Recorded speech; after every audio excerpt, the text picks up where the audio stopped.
suddenly enjoying because of the emotion, because of the pressure, because of the having to pull it together, you realize that this is something you really enjoy doing, right? You get that memory of a moment of potentially feeling like you have some good ideas, feeling like this is, your original ideas and thoughts are good, that you've got some mastery of this topic. I mean, be it organic chemistry or business, you do business classes, return on investment, fashion business. Fashion business. So not really, but investments.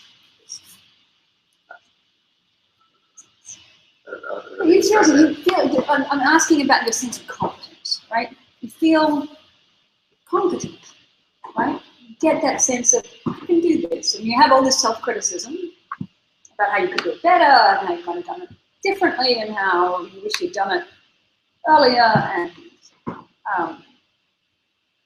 but you do get a sense of agency, competence, right? Competent agency that you can do this, you can get it done despite the negative self-talk that we all have too.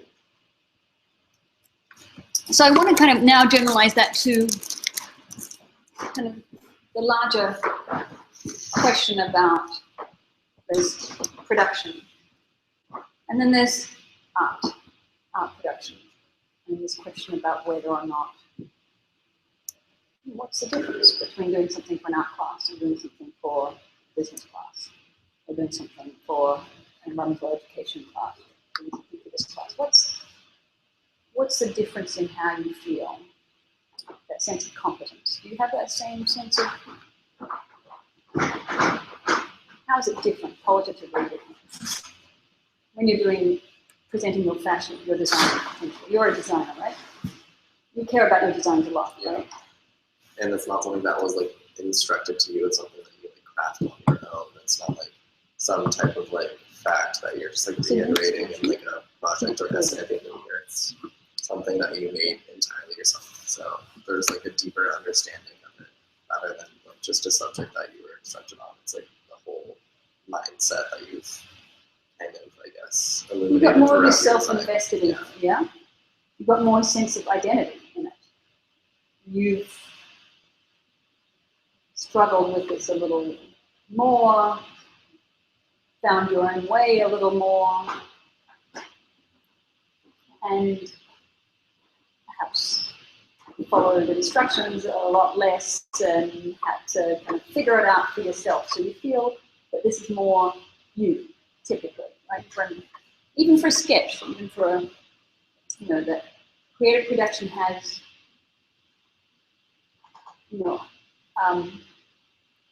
none of your parents yet, right? This one, I always found it, I had small children when I was first teaching graduate level courses at UCSD, because I had gone to be an engineering professor at Yale, and I took this job at UCSD, it was looking at engineering department, and I was teaching graduate MFAs for the first time. And I gave them the house stuff as made assignment, and my kids, well, I think my little ones were maybe 4 and 5, and they look, I love this. My little son would tell him what he could wear, and he'd say, "You're not the boss of me." That sense of I'm the dress myself. It's so gorgeous, right? It's so beautiful. And I gave this assignment to the graduate MFAs about, we're all going to do this. We're going to investigate whatever product you want to do. You get to decide what the product is, but we're going to do it as a visual essay. This is not a conventional. It's a collective investigation that we'll be doing individually. And I got the same response from my 4-year-old son. You're not the boss of me. This idea that for an MFA graduate level class, we don't want to be a cog in a Jeremy Jensen project. We are doing our own work, and there was this revolution and big first day of class, my first MFA class, half of them walked out. Really, I mean, they're good friends now, but this idea that creative work is fundamentally self-defined, right? And yet, it's essentially part of all the work we do. So that's a very conventional idea of what art is, but there is this extraordinary role about agency, creative agency, kind of agency for social and environmental change. And I think this is the important role that I want you to kind of feel with respect to having gone through whatever we call this X class. That there's value in your position as an artist when it comes to complex manufacturing, business, transportation issues. It's not about your qualifications. It's not about what you've studied, new forms of biofuels for goods distribution in New York City, or the logistics of food distribution. So it's not, it's not as if you've actually certified yourself, or you are qualified, of course, to talk about it. But the value of the role of an artist. And remember, I started with this first, in the first talk I gave you in summer. I had this conversation with Julian Assange that I thought was really, it was a watershed moment for me, particularly when he said, all the people I used to work with, all the journalists, all the hackers, all the documentary filmmakers, all the organizers, all the activists, they all call themselves artists. We didn't have an explanation for this, but it concretized the very idea, it's the main issue of this class, that it's the only politically palatable position to be taken right now, right? It's the only way in which you're accountable first and foremost to yourself, not to journalistic standards, or the documentary film producers, or the activist organization that you're working with. As an artist, you're first and foremost accountable to yourself, right? That sense of self, self-responsibility.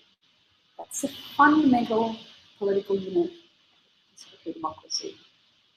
And it's our fundamental resource for complex technical, environmental, manufacturing issues that we need, right?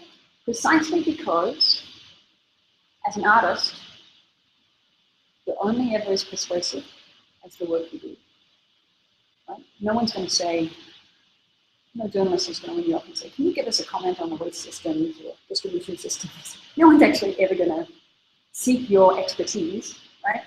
Artists don't have any expertise. No one trusts them, right? They're only ever as believable as what their work shows, right? They're evaluated not by their credentials, not by their qualifications, but by what they show, what they exhibit. And there's something else really important about this in the context of environmental systems design. So I was at a conference yesterday that was driving me totally batty. It was a health and environment conference. And there was people from the city presenting, engineers presenting. And I walked out of there with such a sense of, I don't want those people designing my environmental commons. I don't know who they're accountable to. They were quoting the Mayor de Blasio's in one NYC plan, which is the Plan YC version for, they were, at what point do I know what you believe? The role of the artist is first and foremost identifiable as you. Right? It says that Mariana is doing this for Mariana's reasons. And she'll, you can ask her about them. It's not because she's working for the city and her department requires that she reports every week on the improvements that they've made in waste distribution, serving less underserved communities. She's doing something because she cares about it. And that makes it legible. In all of the kind of technical, complex issues with chocolate distribution and commodity trading and fashion, innovating local fashion manufacturing processes and food innovations. I mean, those organizational frameworks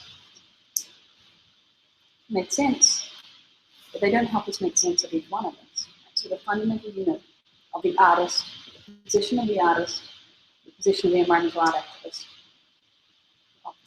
the ex-student, soon-to-be ex-student, of you as individuals is your role as an agent of change, with agency, for no other reason than you do. No other institutional reason. So that's why it's a really important role and position to take with confidence. And why there should always be artists. Because not only do they stand in for the everyman, they stand in for the idea that every man is a unique and particular individual that has legible accountability to themselves, to their family. You can understand, right? I do this because it's my job. I do this because I really like chocolate. I do this because I work at this place. Right, so we can understand each other much better than we can understand cost-benefit analyses, risk evaluations, waste to energy processes that may be all of the kind of issues that you're dealing with. Your role as young intellectuals, your agency matters, and framing that agency in a way. You don't have to go on someone else's authority. You can go on just your own creative agency. Your voice matters. Your analysis matters. And so the exhibition moment is the moment to underscore that, right? Present this well.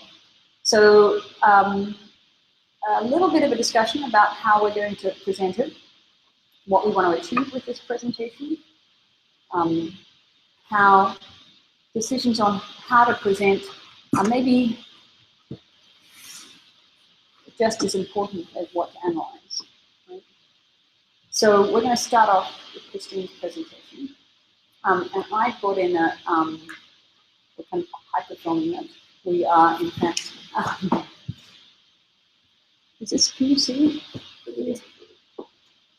Actually, I think we should shoot against. Can you see with that one? Is that not a good shot? I think we should maybe shoot it from over there so we can get the social dynamic, because I don't think this is seeing anything. Oh yeah, because you had it focused on here. I want that to be focused on here. I want this to be focused on the group interaction, I suppose. And I want R2 is filming, yes? Mm-hmm. Yes. I want R2 to be active. So I'm making exhibition decisions about how I want to present your work. And I'm doing this in the interactions and comments that you make. So with each of your essays, good morning, R2. With each of your essays, we are going to publish them online. What's the limitation for publishing them online?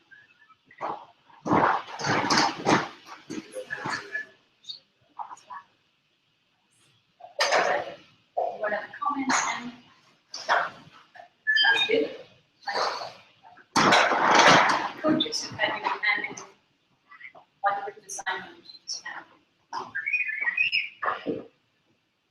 There's interaction, there's less feedback, there's can we shut up and but have him move?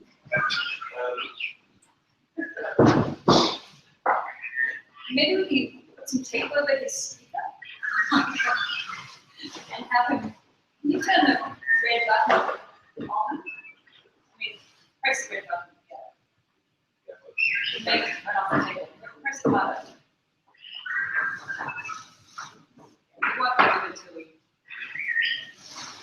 tell him. I think that'll make a good shot.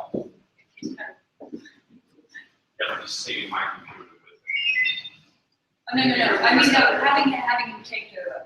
Yeah, no, I won't. He'll only move if we tell him to. So there's a problem with, the flatness of a web-based presentation.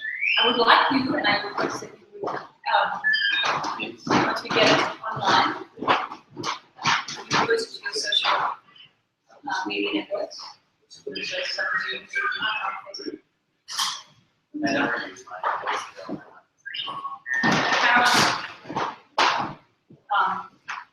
and on Twitter or Instagram to present to your, how does that make you feel?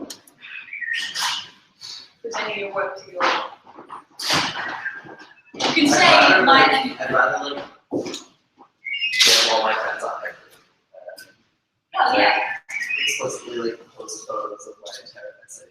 no, of course, to the link on the House.Spain website, but you can say, okay, I really don't want to post my work, but this is what I need for the assignment. Ex-professor has insisted that I do that. Right? I'm really interested in the feedback there. I know it's not the convention, it's not the social convention, but that's exactly what we're exploring. Why there isn't a social convention and how it could be as young intellectuals exchanging ideas about how to transform local manufacturing context. Are you being distracted by R2? See R2? All right, but if you can move them around, shut them up, but move them around by hand, so he has the R2 action once he's charged with it. Okay. So here's what we're going to do for the presentation. We could do a normal presentation, and we can as well. Actually, I thought we would. You have this, you're going to present it on here? Yeah, I have a video. I mean, Yeah. so it's So we'll present it on here. But what I'd like to do is, so if you want to get set up and present on there, we will actually annotate and draw on this one, because part of the thing we're trying to maximize with this exhibition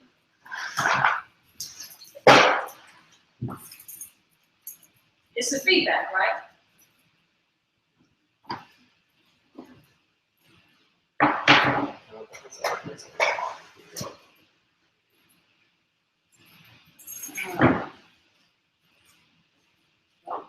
We'll find out.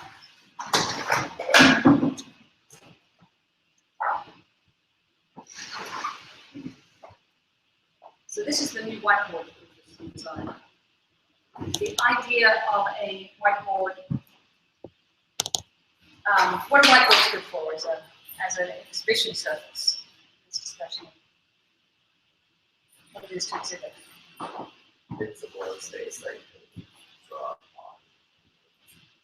Sketch out your ideas, but then you use it.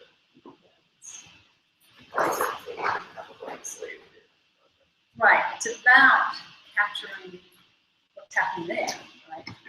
About capturing the social interactions, the informal visual representations, scribbles, say this is coming now, this is what I'm thinking now. And it's precisely not about presenting your careful analysis, structured argument, citations, and references, right?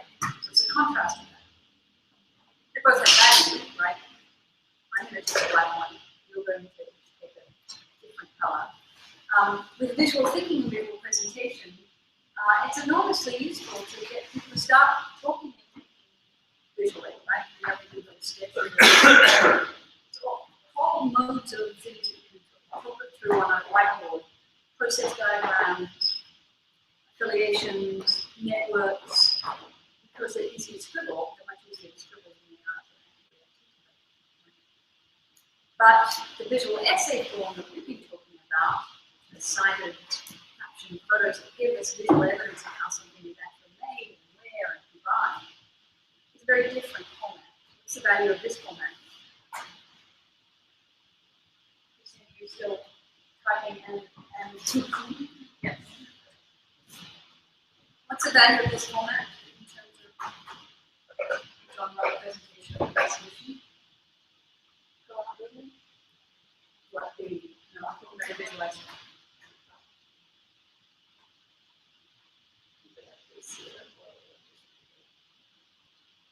Yeah, and the structure. I'm actually asking you to read the combination. So the combination of which, let's just talk about combination. Because this is the new whiteboard exhibition strategy that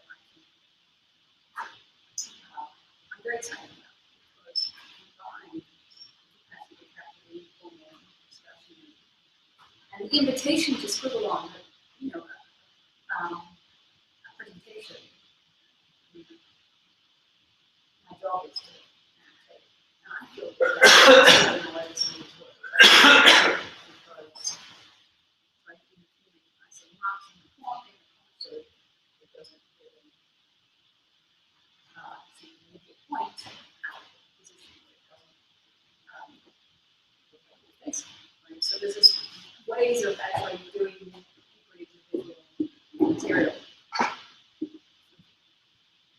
think there's a great value in individual analysis, creative work, in addition to social improvisational sort of this way, what about this area, and you can talk and gesture and mind at the same time. So this idea that we can, with an exhibition, people talk, we have to scribble all over this, and speak in addition to more conventional things. So what you're doing is tying this up in, so I think the exhibition that we're coming up with, all of the work that we considered with like the last board over to get both the concrete and the improvisation combined. Okay, so take it away. And then I'm going to talk about So like, okay. So I did the chocolate factory. I went there for pictures, and I included a video that I found of their football facilities. So I think it's probably so I kind of like put a bunch of pictures that I took while I was on the tour, and I put like a little caption or something. So their main store, you can't visit their factory anymore. It kind of used to be a thing, but now you can't. It's very minimalist. It's very open. So there's focus on like the chocolates. They have these like black stands, and they kind of like present it usually like really warm. So in 2007, Martin Rickmass opened up Brothers, American chocolate company. Their Brooklyn factory opened in 2009 with a smaller storefront popping up soon after, which is the one that I took. And they're best known for their bean bar practices, so they actually do make drinks as well. So they get beans directly. So it's the next picture. They present their like stacks of cocoa beans that they get around the world, especially like South America. They've been dried already, so and they've been fermented as well. So they already received them dry.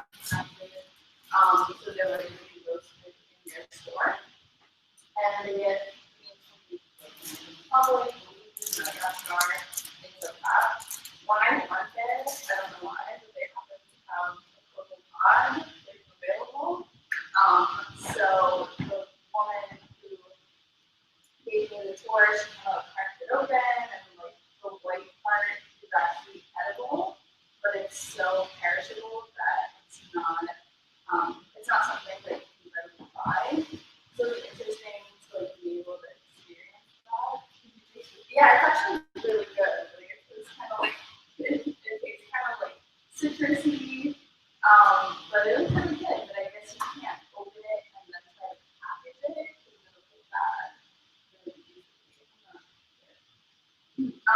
But I think it would be great if they could market that. But yeah, they already come fermented and everything, so they roast them in these ovens.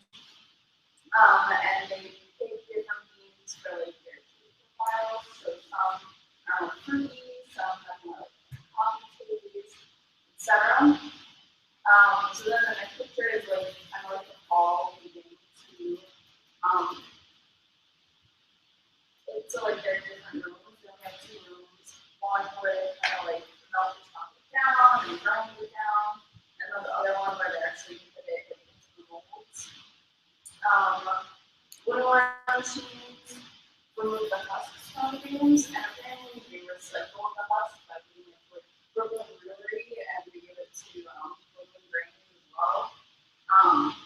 The Brooklyn Brewery apparently uses it to add like a chocolate note to some of their drinks, and Brooklyn Grains uses it as a fertilizer. And then the next picture is one of the grinders that they use. They would throw the beans in there, and they use it for like 24 hours to actually like grind down the chocolate. They don't melt it at all, just kind of forms that way. And after that, they would add sugar and kind of flavoring. That is just the grinding. That's just the grinding. Like they don't melt it yet. They don't like add anything to it. There's no. That's just the natural. It's just yeah. It's that. It's that liquid. Yeah, it's weird. So there's some palm. Big like that, but that's effectively a blender or a roller. It's a roller, so these 2 things are like stone rollers. So they throw the things in there and they leave it there for like a day, and then the next day they come in and they add anything else they need to. But yeah, it was like because I saw it. When you say they leave it there, they leave it there rolling around. Yeah. So they start off. They got add it gradually, like in a blender. No, they like throw it in there and then just put it on kind of thing and go longer. So this is turning this way? And it's like, yeah, it's like, so the wheels turn, but it also turns. And like, I have to taste it while it's in the machine too. I think they were grinding, this one was like their almond flavor. It was interesting, I don't know. But yeah, I was pretty shocked too. Like, they said they don't use like any extra cocoa butter, like a lot of other chocolate facilities add cocoa butter to their chocolate. But the woman said, no, you just kind of let it do something and it just naturally becomes really good like that. And then after that, in the same room, there are these racks, and they pour chocolate in these metal bins. They leave it there to age, kind of like do like wine or whatever, and they mark each bin like what kind of bean it is when they put it on the rack. And she said they had one that has been aging for like 2 years, so I don't know if it would ever be edible, but she's like, yeah, we kind of like mess around with them. So yeah, they like mark everything and then they let it age. So then going back to like their sourcing, last one is their schedule of variety of co-ops around the world. A large portion of their cocoa comes from La Red, Guatemala, and Northern Dominican Republic, which I have a video of. And apparently they tried, the brothers, the founders of the factory, tried to visit each of the locations every year to kind of like check up on things. So I thought that was interesting that they're actually like going back to the farms and like see how it is. And yeah, most of the processes like in making the whole beans bar kind of chocolate is available to the public. You can take the tour and like make sure you get to the back room. You just can't take pictures like, of the back room. I don't know why. I mean, I don't know, like a trade secret. I asked her why. I was like, oh, like I can't take pictures of the back. And she's like, oh, this is something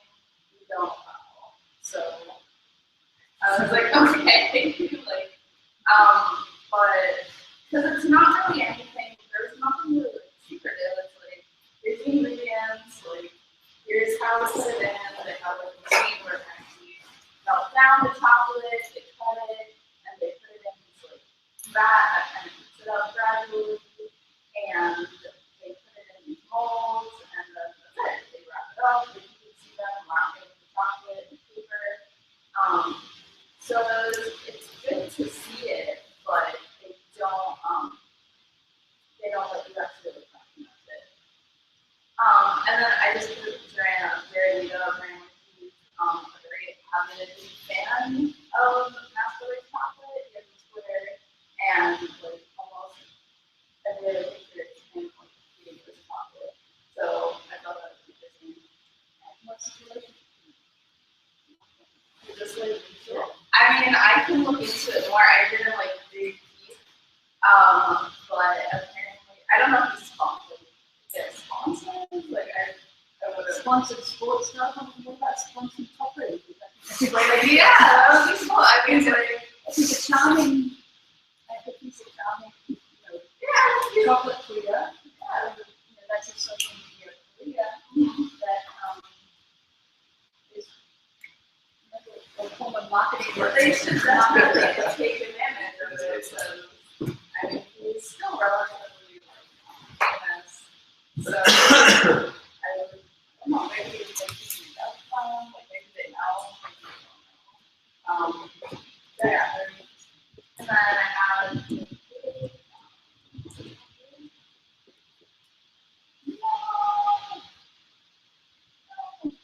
video.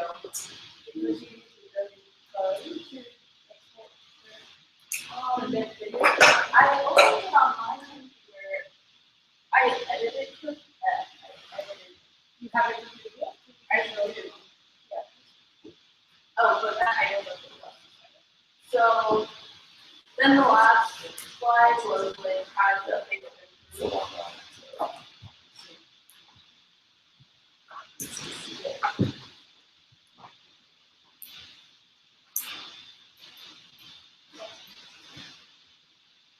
It's not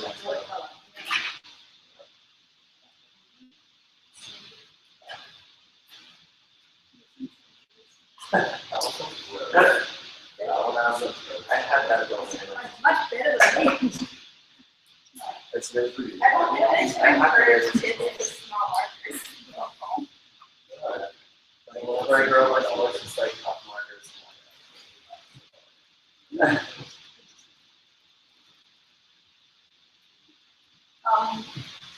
That's supposed to be action. This is no,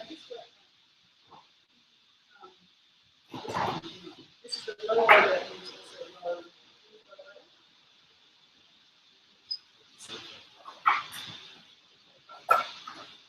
I'm sorry, another one. The last slide was just usually improvements.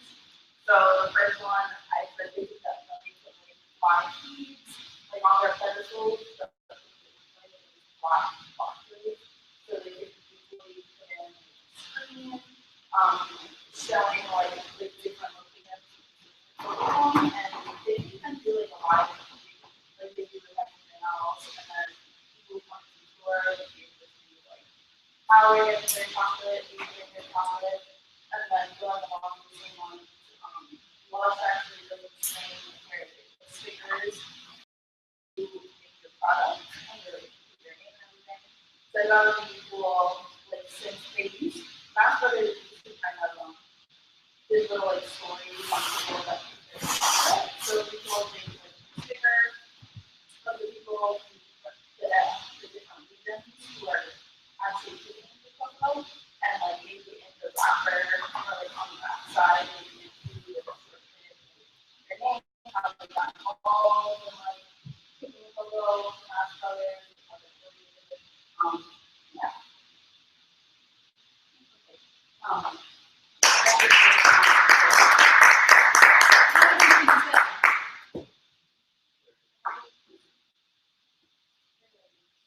Show us a video. Okay. That's a video. No, it's a video they made, so take it with a grain of salt, I guess. I lost my flashlight. Okay, what are we doing now? Let's see if you can do it. Brown is not working so well. This brown is not working so well. They come out always.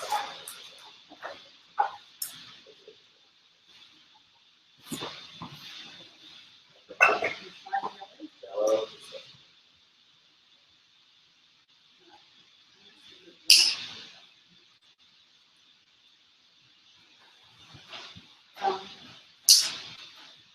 you want to, and,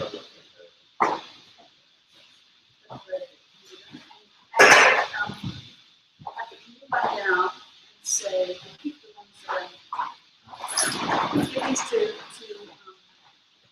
and ask for the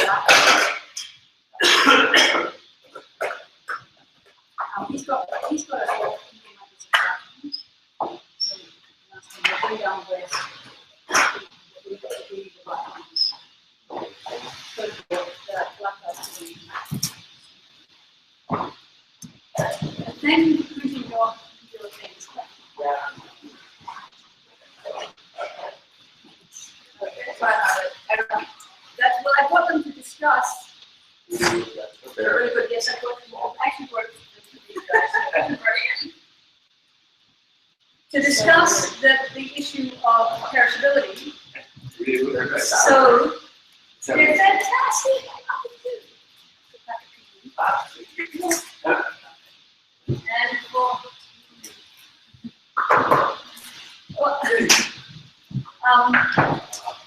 how relevant is this to what you were saying about the perishability of the?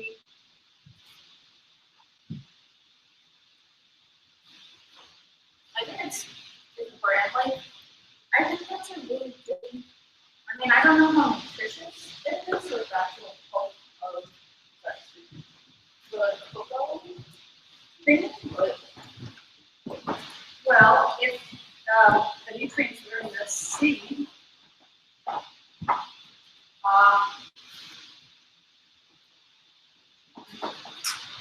totally similar, but probably interestingly different from what's in the food. Isn't that essentially like cocoa butter? Like, or I don't know how cocoa butter. Right, but what's in chocolate? The thing that's good about the health benefits of chocolate is not the cocoa butter. Right. The actual endorphins.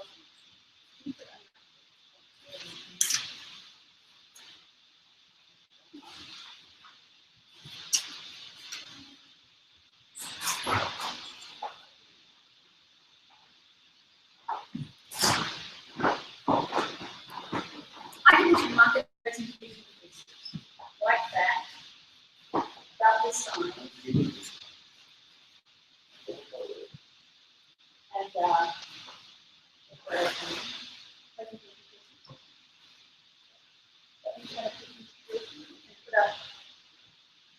documents and spread them out.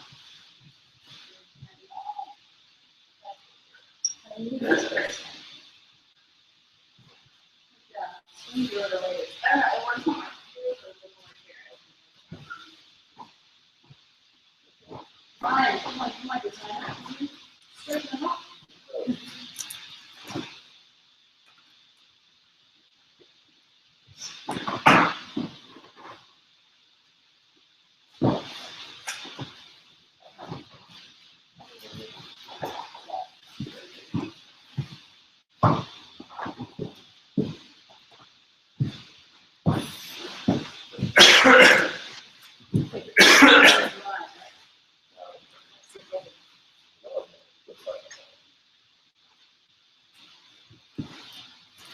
Yes. Right. We have the video yet? Yes. I don't know what I have the video. Yeah, this is good. Speed up so you're in, not just Christian film.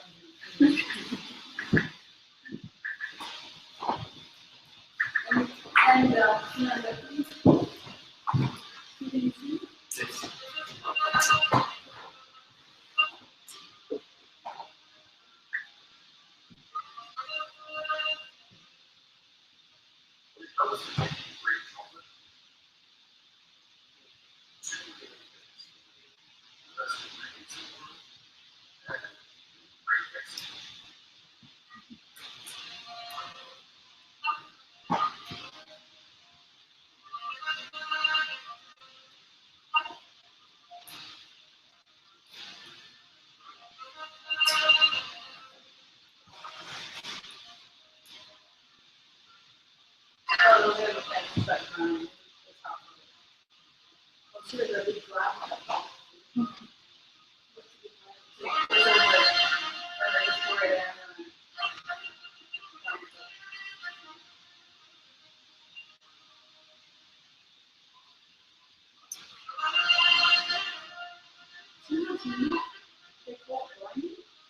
Yeah, like it's literally like two stone, like, yeah.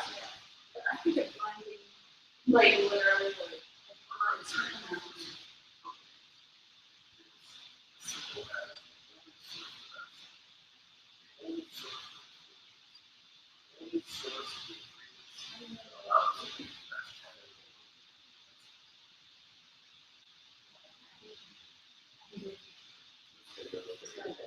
It's like we only best. We are the best. The best.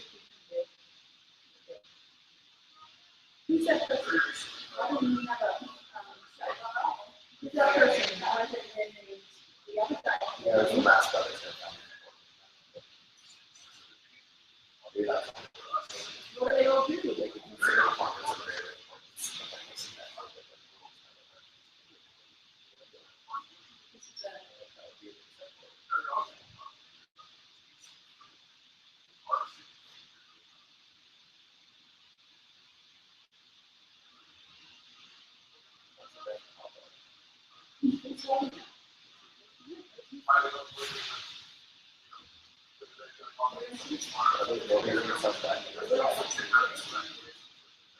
Well, the cooperative law, whatever.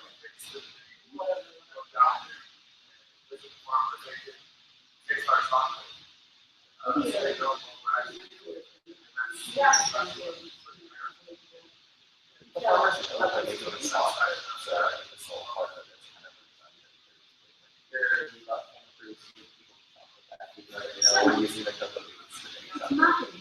It's a name, brand and stuff. But I think this is a very good way to be able to, this is the foundation for them. Really my own video.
They just said they work with Dominican Republican farms and communities to do just that. But like, what is that? That's like,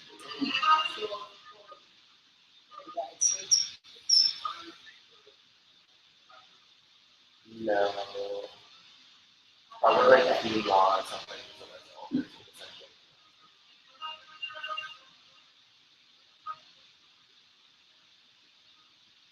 Well, that was a bunch of fluff.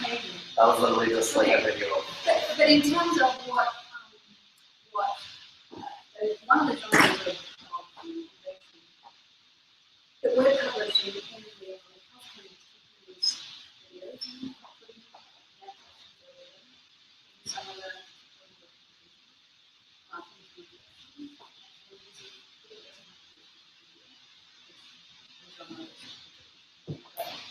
we know that sometimes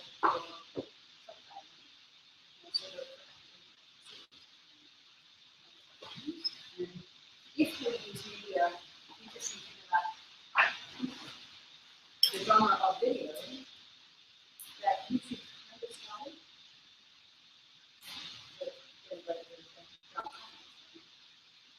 Because it doesn't have the detail so the reason why broadcast media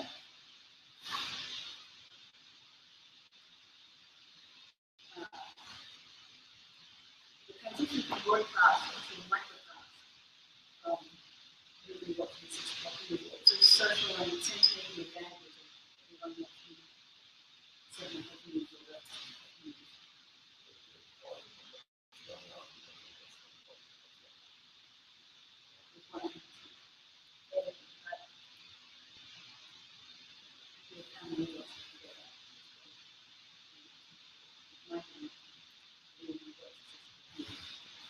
They don't see the same news. They don't talk about it, right? So we have what the same thing. Like Oprah's book club doesn't work because she's just advertising to lots of people, right? It is an opposite. It's an advertisement, but it's not different from it's uniquely powerful because it sells to and it coordinates small groups having local discussion as opposed to people just book club, you get the books, you buy them, as I said, you get some questions, discussion clubs, and you do it as a local social. The idea of videos as a media, as a key media around the internet,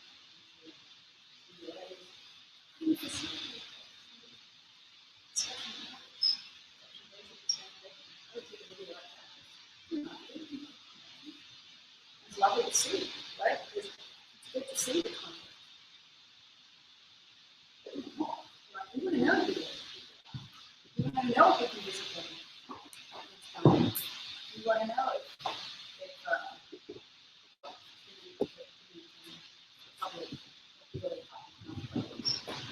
how many cultures they go to. Do they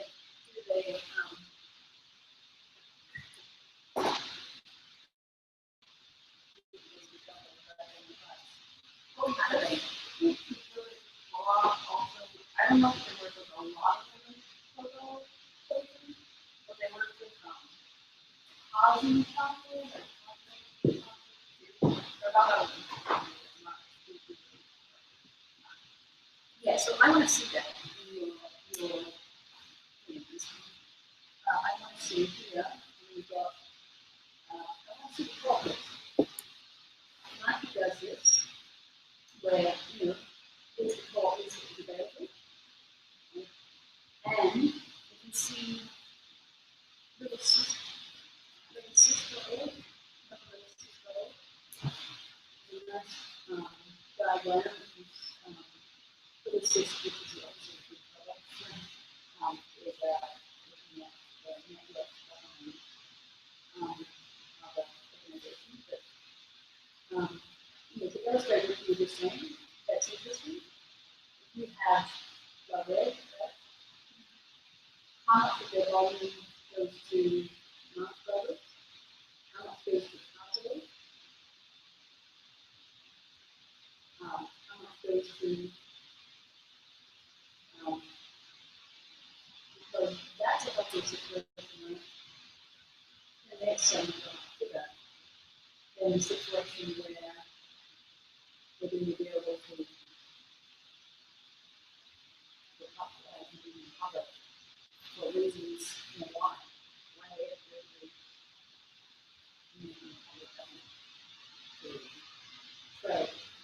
so then, you know, the reason why we get out one of these. I think they were saying something about like that they're trying to like give back to like do some type of like CSR type thing in the Dominican Republic. It's like they're sourcing of their whatever from there. So they want to like give back. Well, they just like they explicitly they just have us saying like we want to make like things better. No, I think that's what they were trying to mention, but they didn't. Why? Good, but that's the question.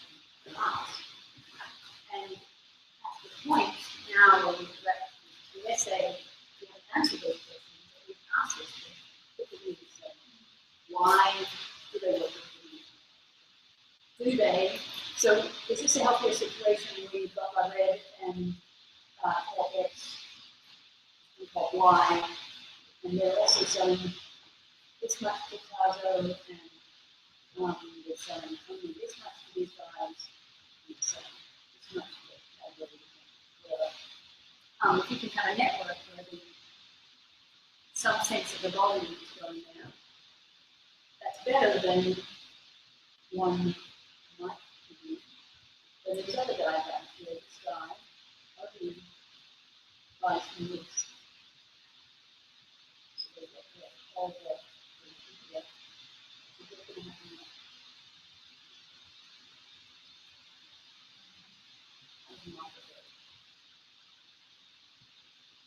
Let's say,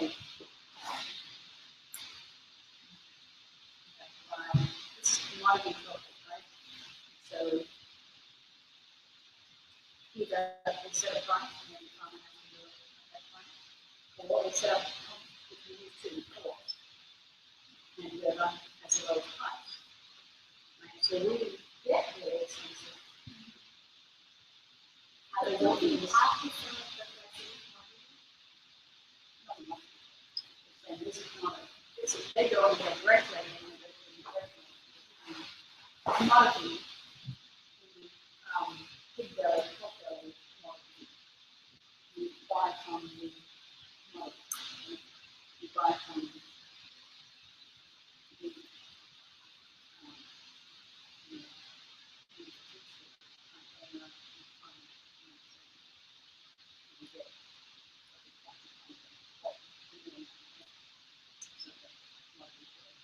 you set a price for it, they're buying and you could sell it.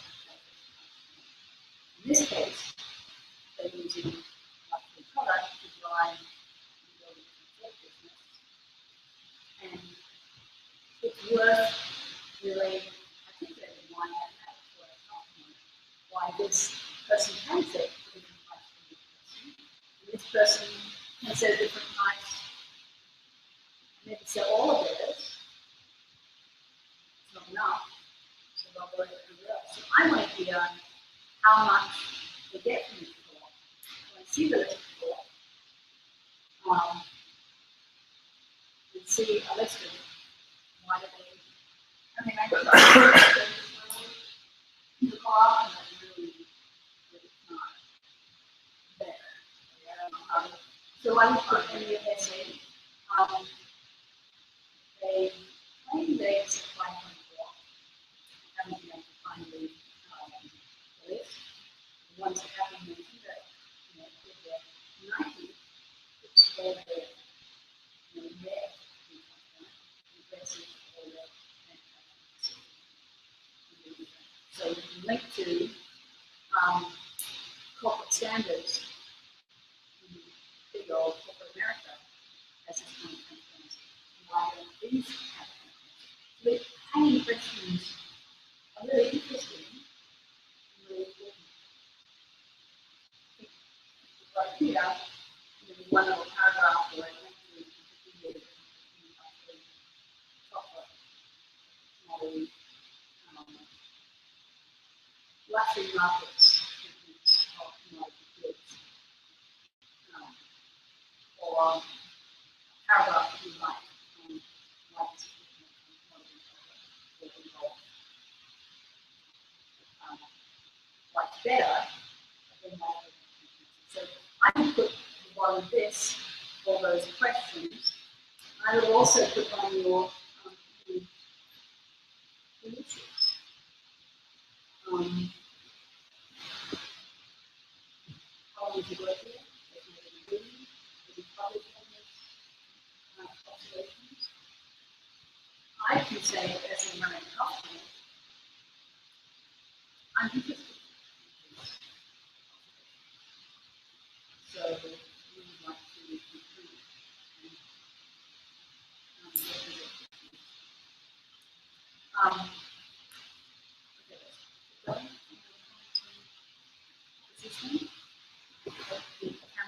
Oh, that was just talking about her like little factor in the photos, but it was like Well, actually, that's what this is not the background. Background is a little more like that. But what I'd like you to do outside, what I'd like you to do is actually draw, hand draw, and put the room that we adopted photographs in, and put the quote. When I asked her why don't I put photographs, she said, we don't allow photographs.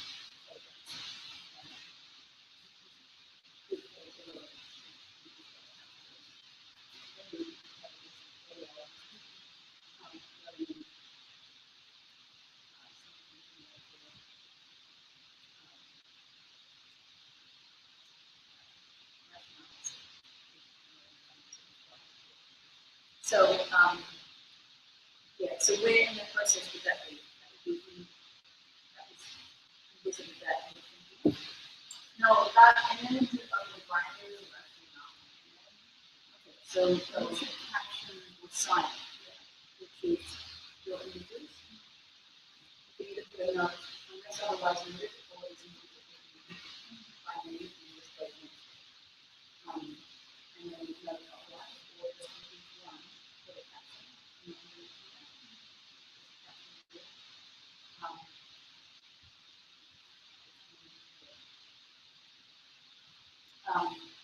But yeah, I think that's and what you made this, which is the point.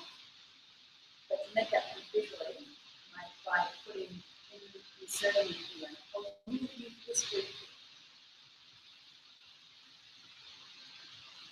yeah. So I think I would put a little bit more of what we put, right? So details your voice. This is not just a retelling of the camp history, which is interesting, right? It's also how we want it. Your question.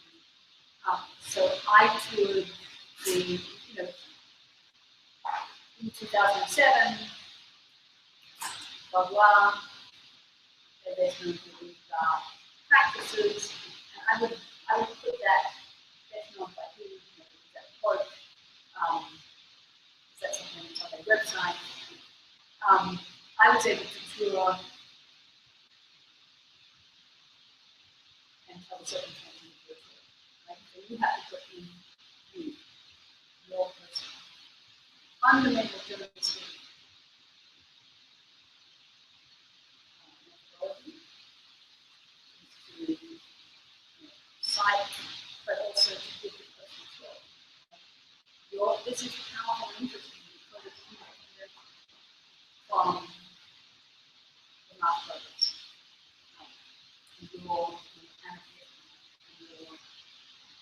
So this visible on the store, the sacks, that's become their identity. They've used this as marketing instrument instead of their trade labels. They show what do they communicate, right? This is the exhibition design that they've done. They retail content, but they communicate transparency and valuing your products and black box processing and seasonal production by doing this. So making that comment. That's very good design. This also is reinforcing your experience. This is the most effective thing.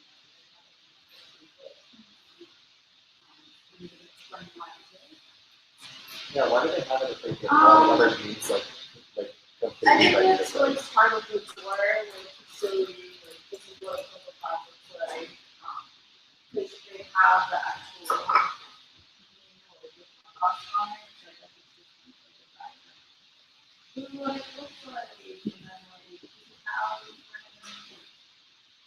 I mean, I thought it was interesting. Like, they have a diagram. No, like they just like it is a diagram because it's like this is the cocoa pod, these are the cocoa nibs, this is like, and it kind of doesn't do like it doesn't keep up. So say this is a 3D diagram that is it the place where you do it? Is it better than the diagram? Yeah, exactly. Okay, so, you know, who knew? Well, but, you know, this is amazing. And this idea that you have of mapping that, that's the pro. Mapping freeze drive. Come on, that's a pretty part. That's a brilliant idea. Better to do something with it. Perishability. We talked about the whole personality behind it. Because all of our food systems have been designed for self-life. And our nutrition is self-life. And nutrition is like this, I'm sure. So I think that's actually you need a section in here. Yeah, this is your innovation. Innovating. Give it a section like that. Acknowledge your innovation has done. And I got this.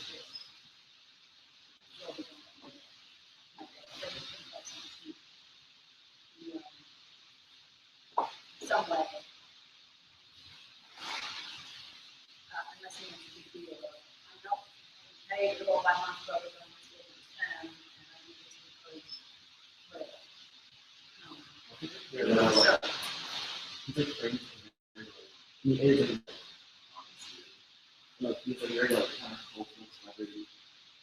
And I was often but I would like to think that everybody that's it. He's a celebrity, yeah.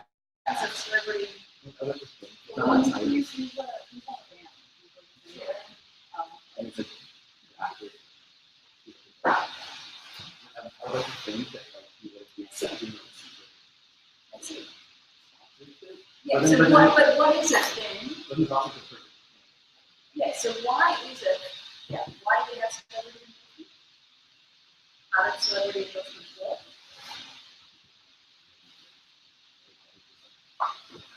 So let's look at people that often want from like the video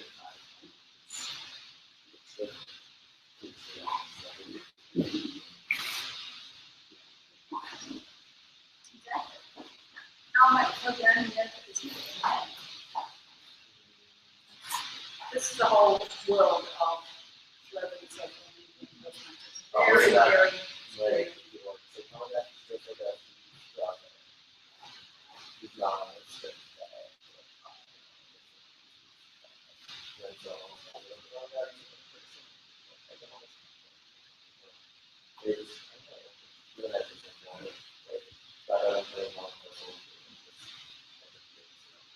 It's certainly celebrity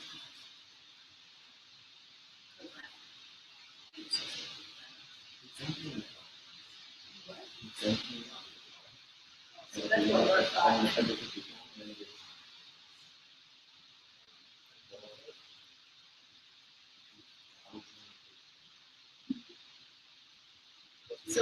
So that was his marketing technique to go around and think about.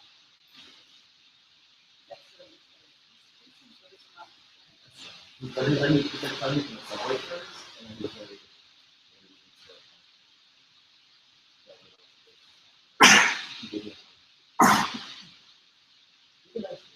yeah, so yeah, because we have what social media is.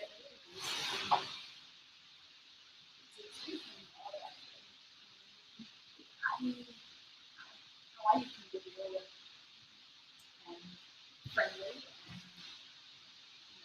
pleasant to interact with online. It is a skill.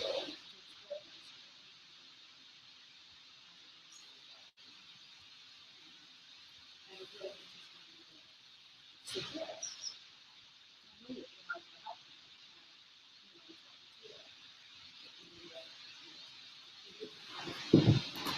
maybe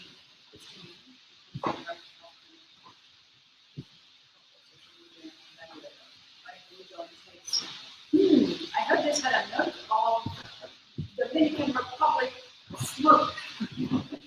I don't taste it, but next time. There's a whole lot of ways in which you can construct a personality as a evaluator,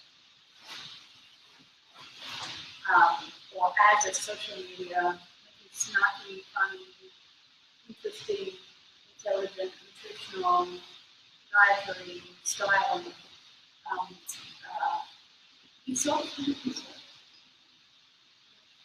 cosmetics, school. Oh yeah. That's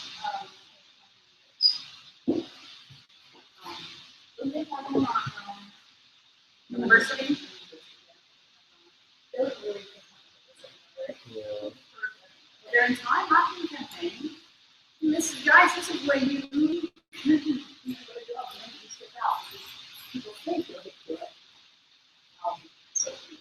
But their entire marketing campaign would be not mainstream media, but through young girls getting money for their favorite results, moisturizer.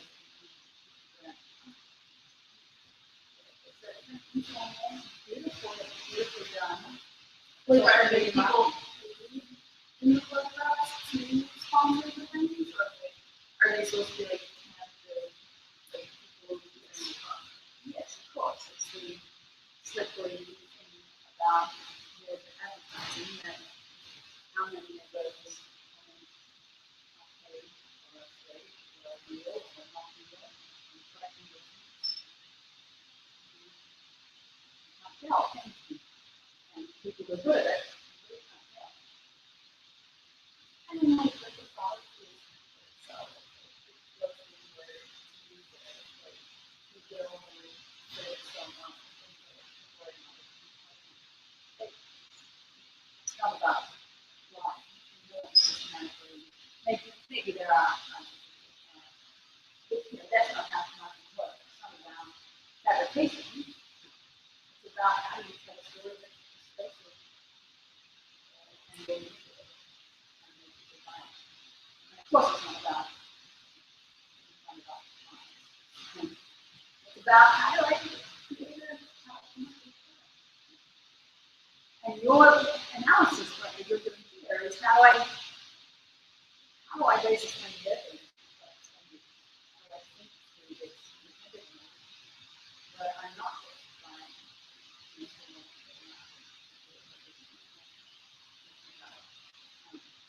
it's not about finding one. It's about figuring out. It's going to be better marketing if I know what I'm doing. If I understand the branding, products, celebrities, is industry. Right? And if you don't, then you're just going to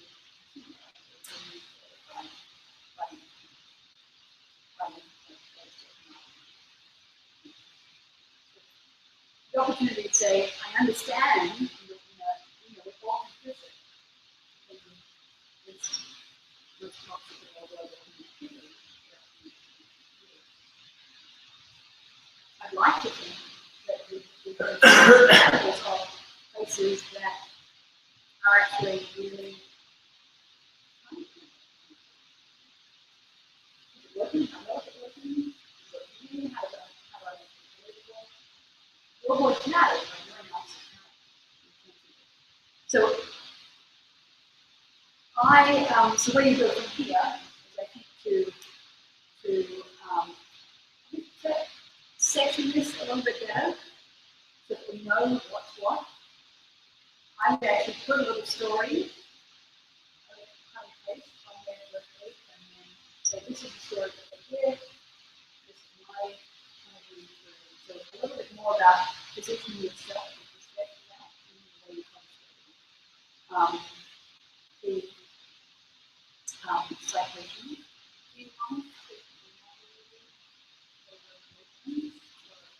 I want you to post them on the website.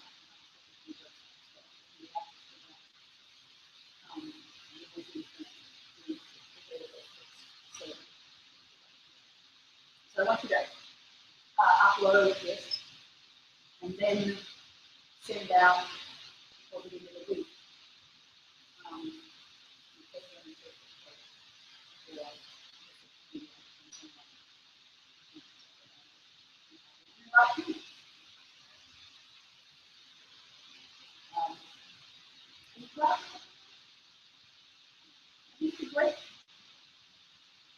Great story. This is all just starting to do, right? Great. And I think your innovations are great. This idea of using this part, the fact that everybody knows what chocolate is, and nobody knows it's good, and that it's delicious, right? Well, what are the selfies? Yeah. Oh, wait, I tried to record the whole thing. I'm like a tiny audio. Selfies.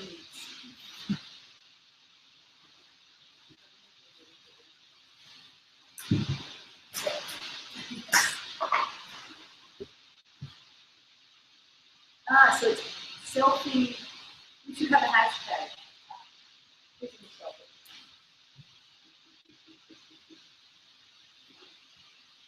Yeah.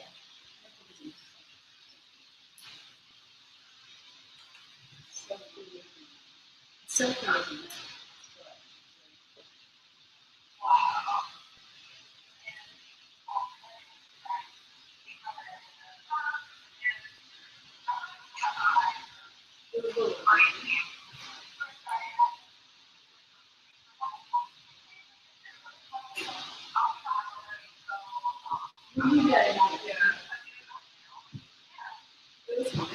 Yeah. Were you the only one on the floor? Or just Yeah, it was you? just me. It was just me. I'm like, I'm so sorry. And she was like, no, no. She's like, no. She's like, I'm not doing anything. So I was the only one in the store. Can you put a little bit of that at the front too? You're the only one on the tour, the only one doing this. That's beautiful.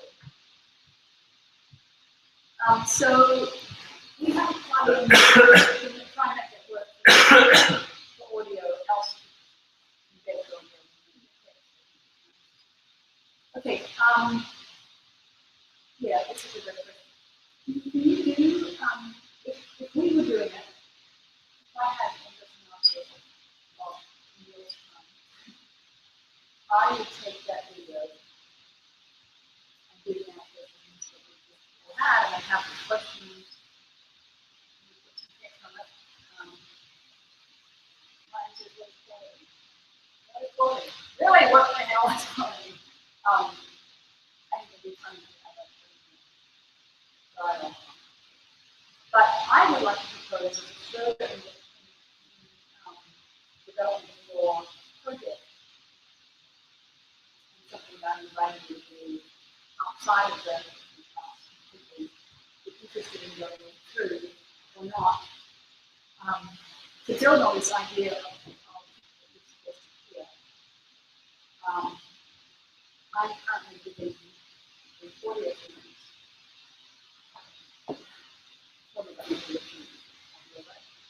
So in the exhibition, the map coming up in the college,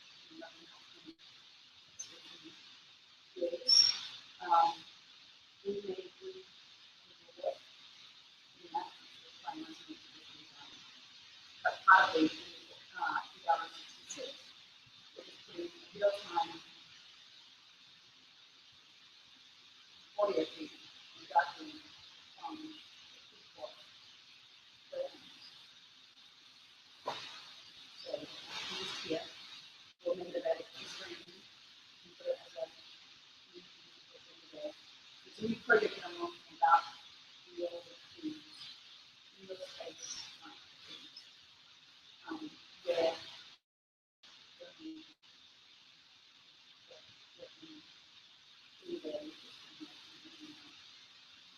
no one can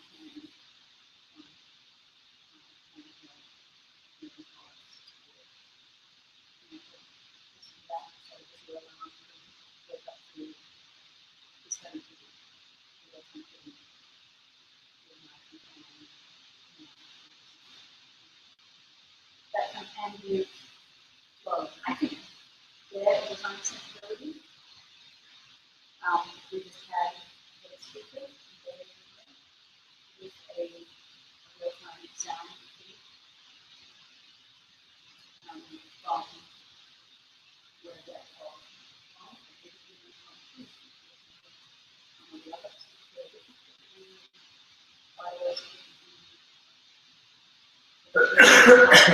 Versus the one.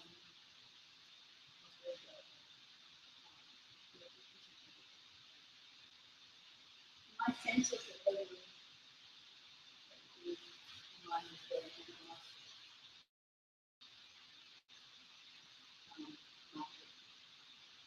Yeah, I think it's a good design, but that's not the sensibility. If they were listening, I feel like they were on sound level, either or not. And they're not, but I think it's interesting next to the accountability. And for me, that sounds like not second guess them, right?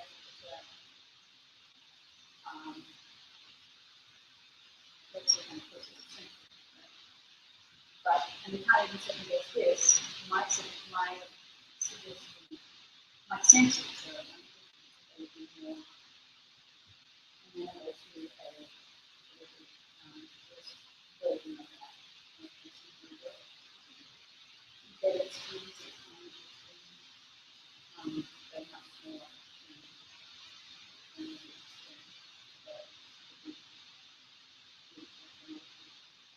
So you just interested in listening to them further?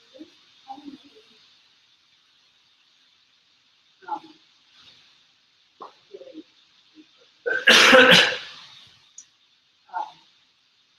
and that then becomes self-motivated. How looking it out and company to I didn't like what it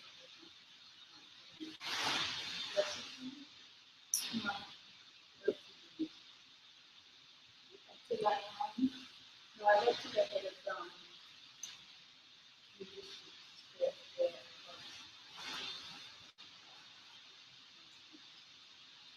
long as it's kind of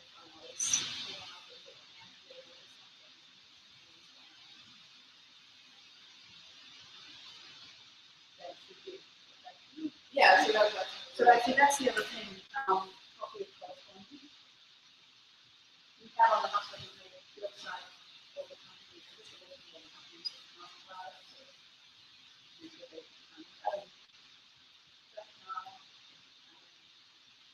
that an explanation.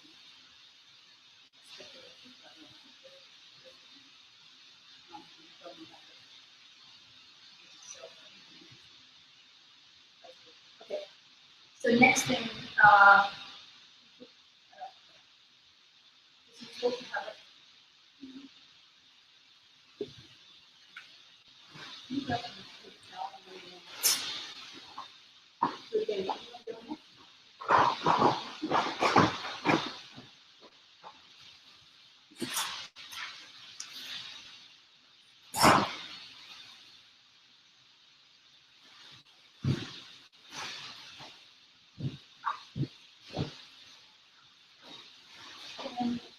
Marianne, can you actually, why don't you start setting up there, and Marianne and Christine, can you set out?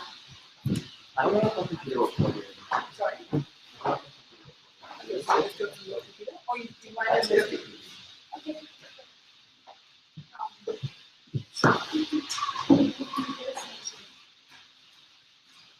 Did we clean this one?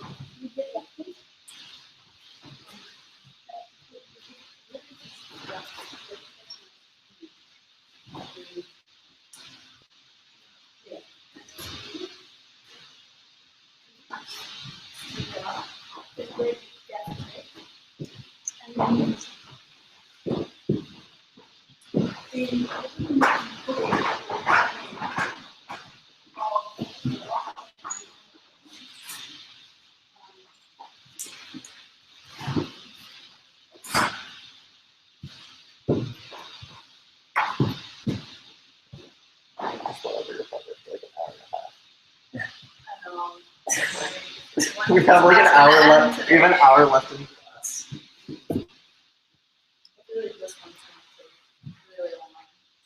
I'm literally going to go for 9 I can't. I have to like help my friend finish editing our like essay write up for one of our projects that we already did. It's fine. Why is this like there? It's like in my face. No, look. That wasn't allowed. It's all Why not? Take crazy exams.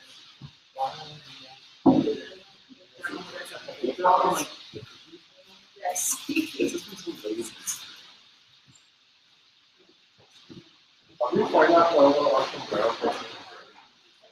That's certainly.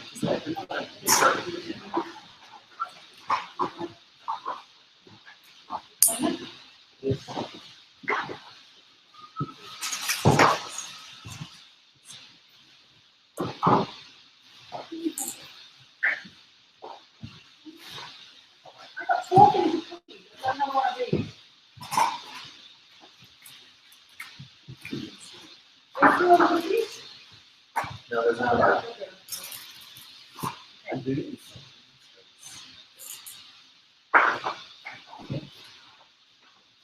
Great.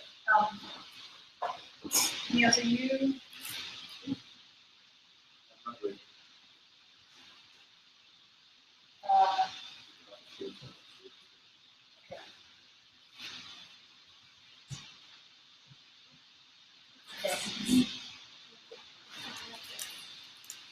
Sour.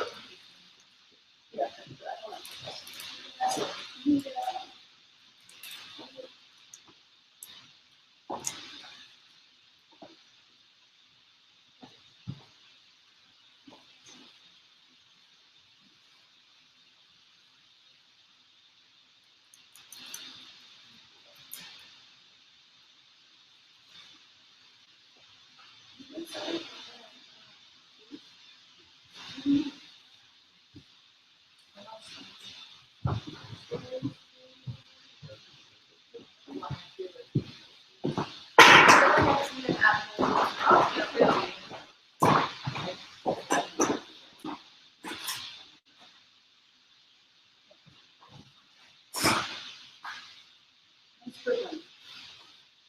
This is no.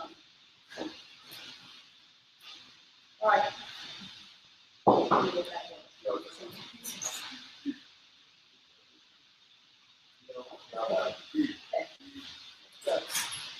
So, I did it this right away, first time. And so this is the production process. And I was not allowed to do the bakery because they're renovating it. excuse me. So most of these pictures are from 2 videos posted online where they're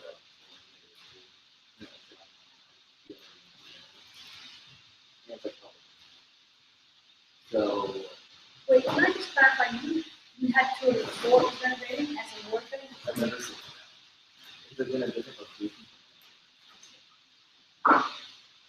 So how it starts with a dough. I don't know how to make it sound. But the dough produces a steam where it's like flat out.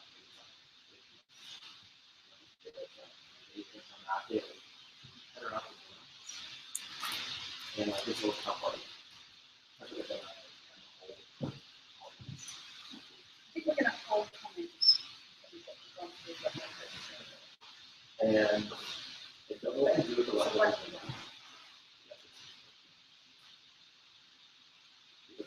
Like obviously like you have to make dough. You can see some but I don't know.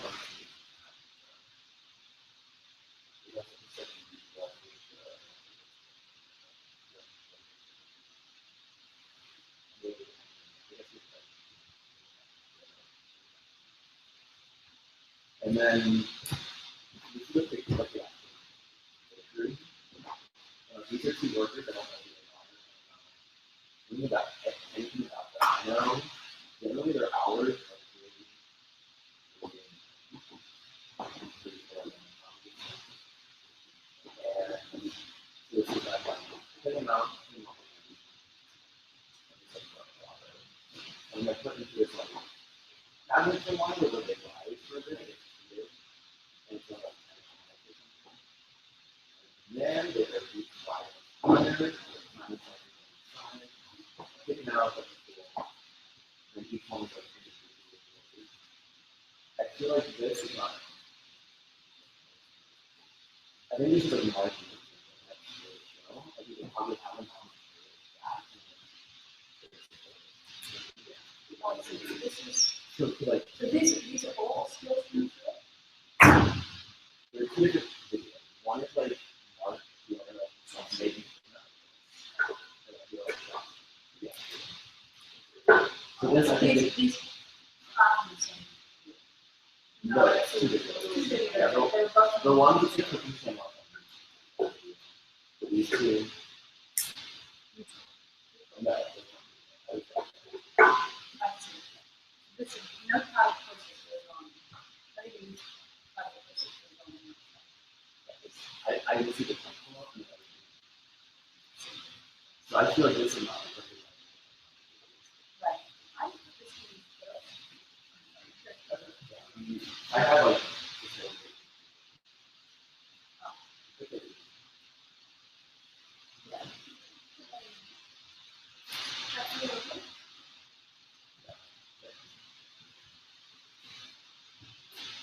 and so let me put back on the phrase.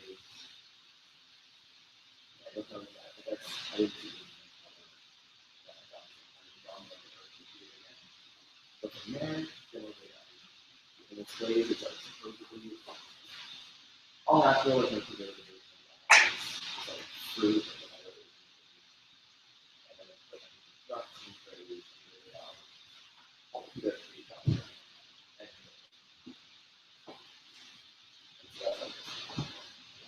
And that is So can this comment on this first? So I, what this is great. Right?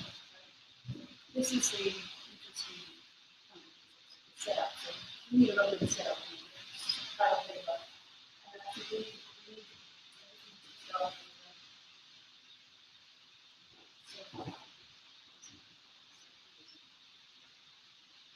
So, I'm again, if I look here, I'm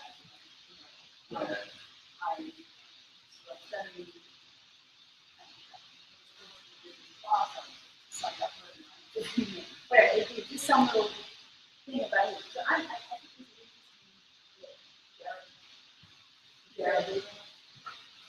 this is interesting. The Jared Leto phenomenon, right?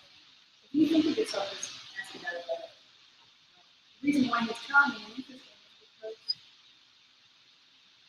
because you know something about him, and he's producing his own identity. You're producing your identity. You do what you are interested in. And then like this, you tell the story about it. I'm going to say that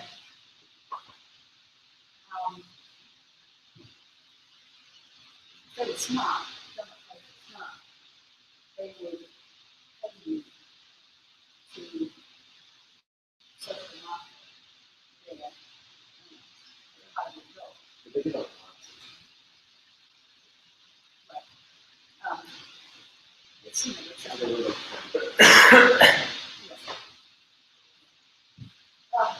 but nonetheless, whether or not they pay you or not, I mean, this is part of it.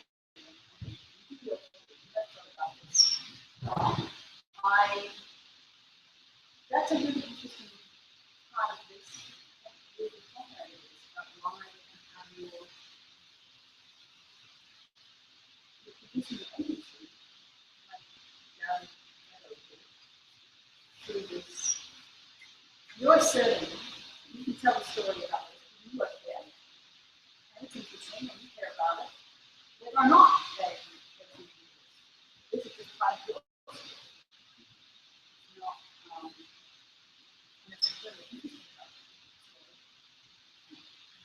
So this is the drama which we then talk about it.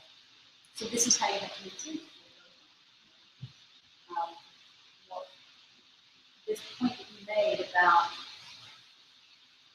well, this is on cooking show, imagine, and well,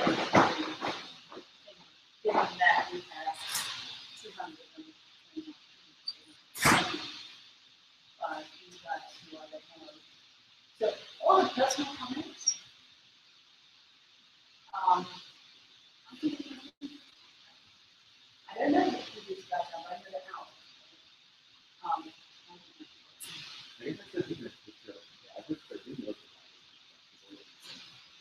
Really? at Right. That's I think interesting. And even if you don't have a computer, say, you know, driveway, you know, doing a slide, you can do that. I mean, like, if They have to- if you work there, yeah, you can do it. Okay.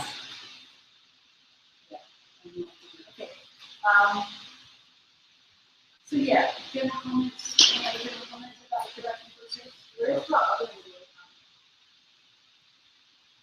It's like,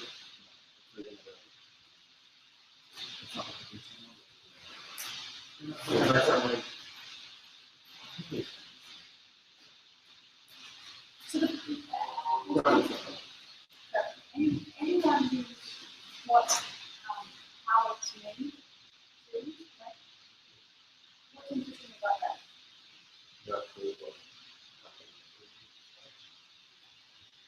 it's very boring. Well, I think it's remarkable and how they can make such interesting stuff and really well. Because from no one's point of view, it has no, you know, has no personality in it, no desire to change things, no criticality, no evaluation, no. It's a beautiful one.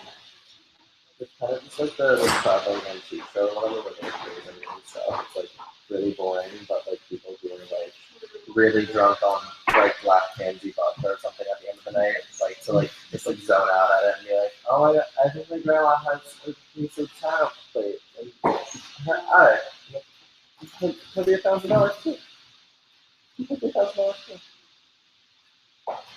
So yeah, Here's one. I think that's the appeal to people who are inebriated in some shape or form. You know, just, yeah.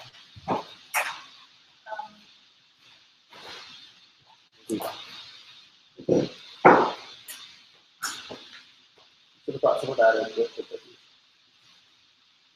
the black fancy bug happened on the towel.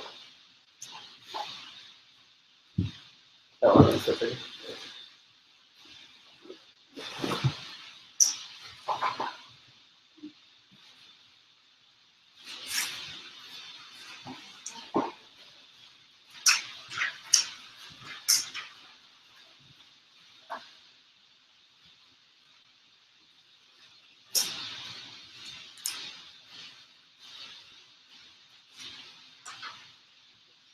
Make this into like a form that has a little bit of product.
so my first critique was the company seeking organization. This is the innovation. So this is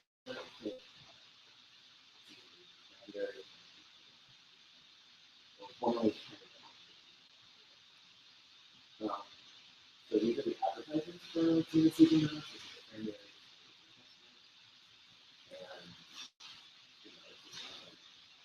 and how to make it available. These arbitrary colors. And I would argue that it does seem arbitrary, like you assume it's like cranberry given. That's not really. So like people don't get it.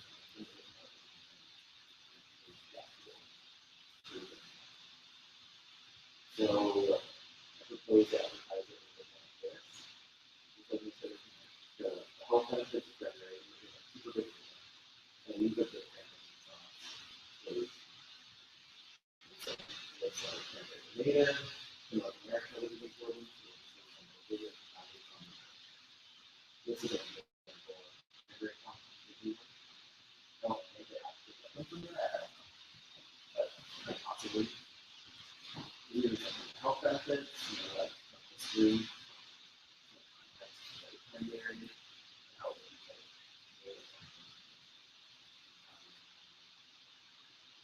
So in this way, great fun better understand why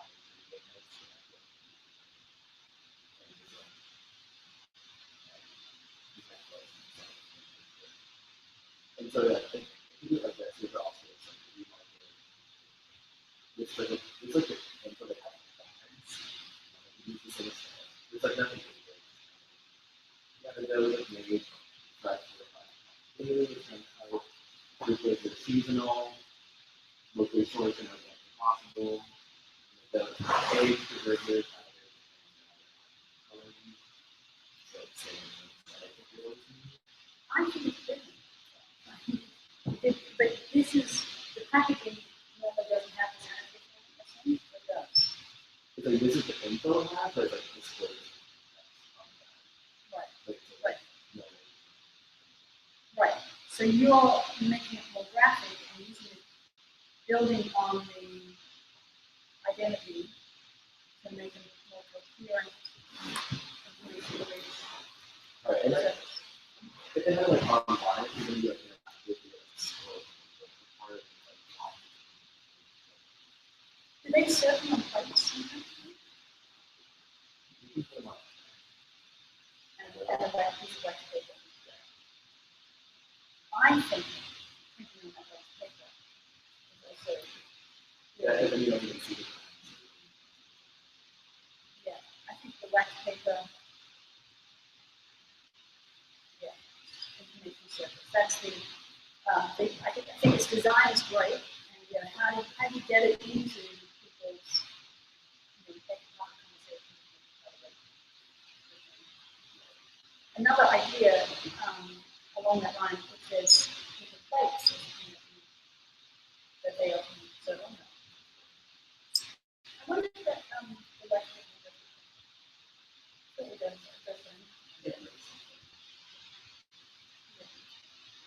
it's like alongside that, like these are like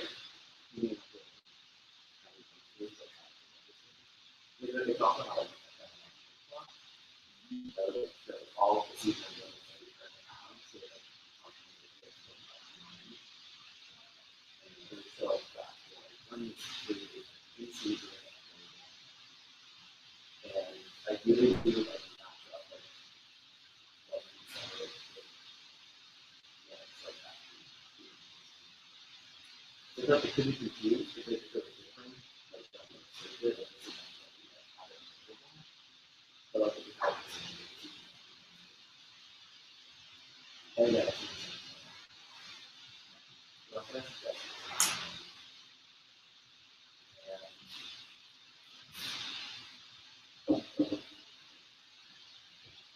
In my next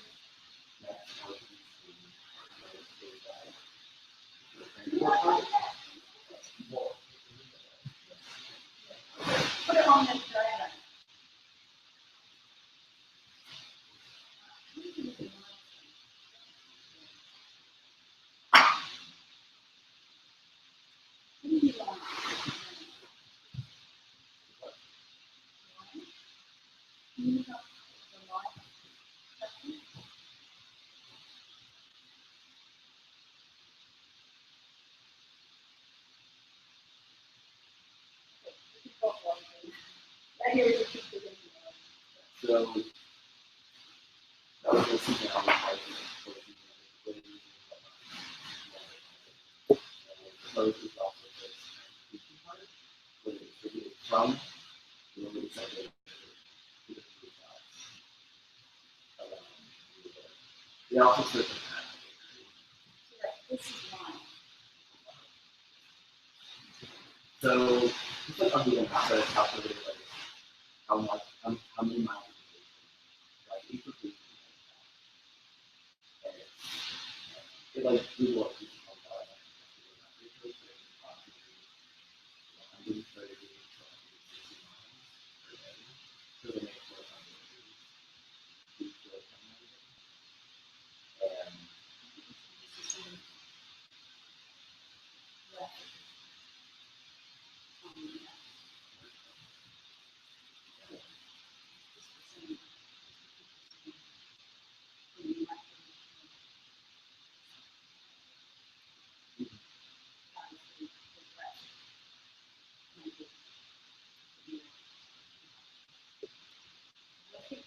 This is in representing this one now. The map, look at it. So, everyone's supposed to have.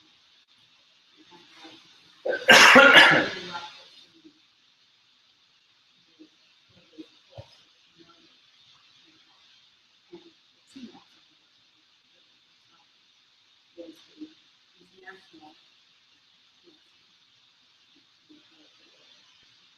write. Really like what's in the course,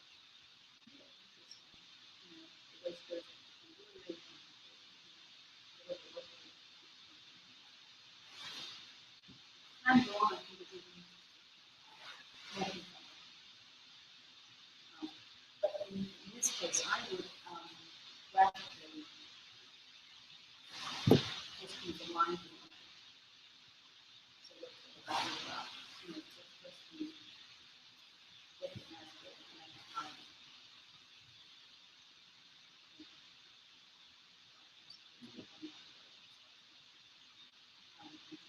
addressing or something, or that now, so we can get to it. yeah, I guess I was just trying to.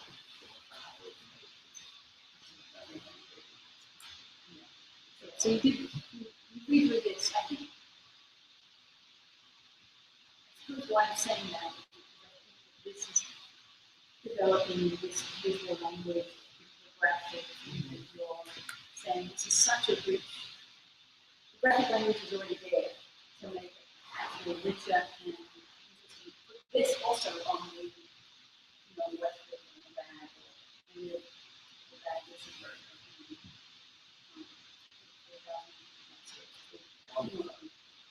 yeah. So this graphic language is developing. So the reason I couldn't do the pictures is because I was like if you were inside of CCTV, because we needed to put it in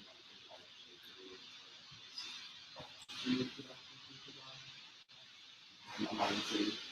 And so then having the video people inside then I was like for the days and per day extra 3, 5, 4 miles. So I propose that they use the oil from the donut and the leftover oil from the frying grease and the bakery to fry using. And then about fire grease was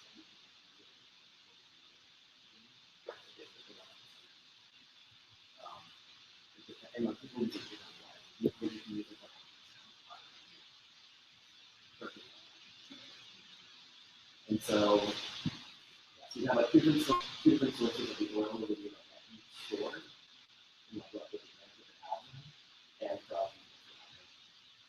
and so using a very rudimentary population with 180 grams of water just in the store and assuming this fryer is about 50, about 6 cubic feet for a long volume. And you see my company from that site that is about to use about 100 gallons of water usual.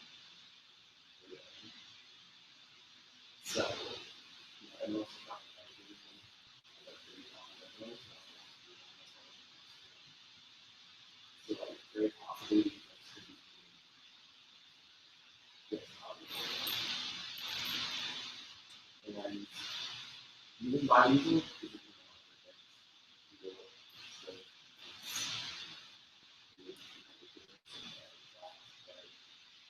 plus rates.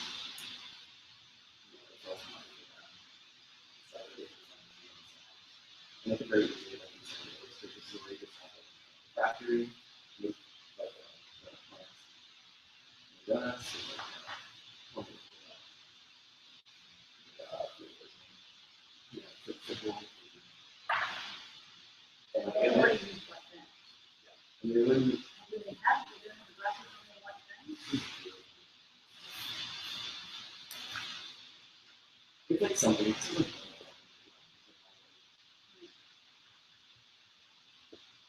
there's like a few symbols. And that would work as like a transparency thing. So show like, yeah, like we can replace and we can use it, and then also so that would be motivating.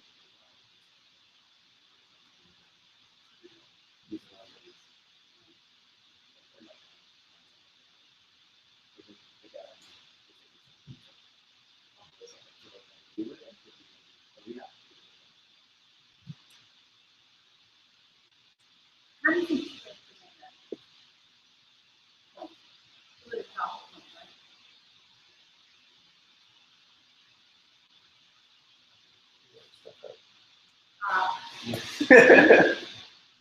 While he's not shooting, can you come in and get some of that cases?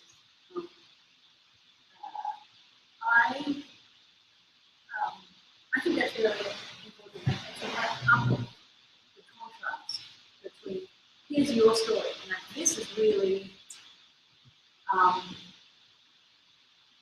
the neck clear existing graphic, and then your design, right?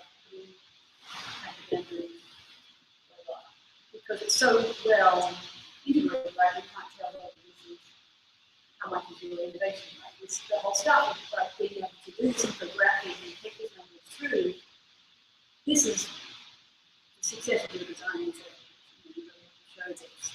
Moreover, the success of your design and being able to inhabit your both work at telling your story, this is just from your point of view, you don't have any of the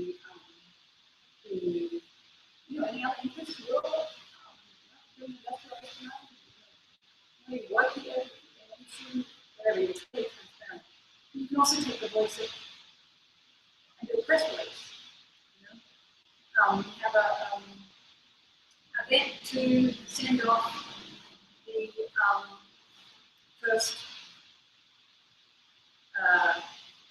donut-powered donut truck.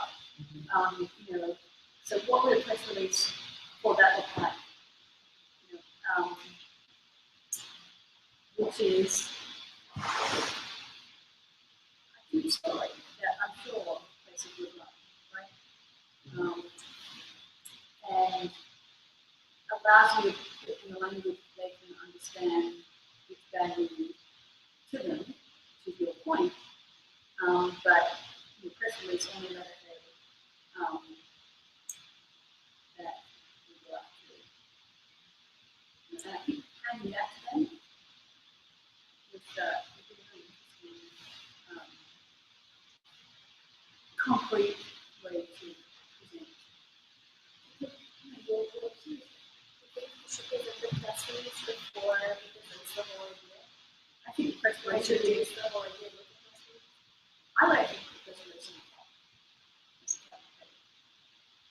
Because that's the outcome that we get for some of what we're doing. And then go not delivery system, right?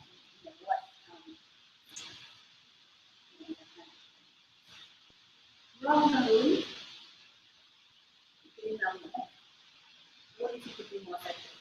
Well, I mean, I like the fact that I think that this presenting and the get a couple of minutes actually present you know, a little bit of presentation, add a couple of more slides. To do an event while you're looking. That's what you did. Yes. You just like bring in a projector and bring on the effects, like dim all the lights and start.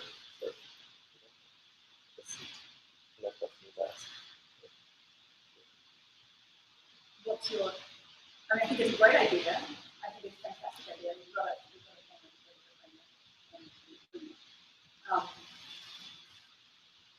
likely, if you think you're getting good response from that. Okay, it's There you go. I think that like that is really good. I really think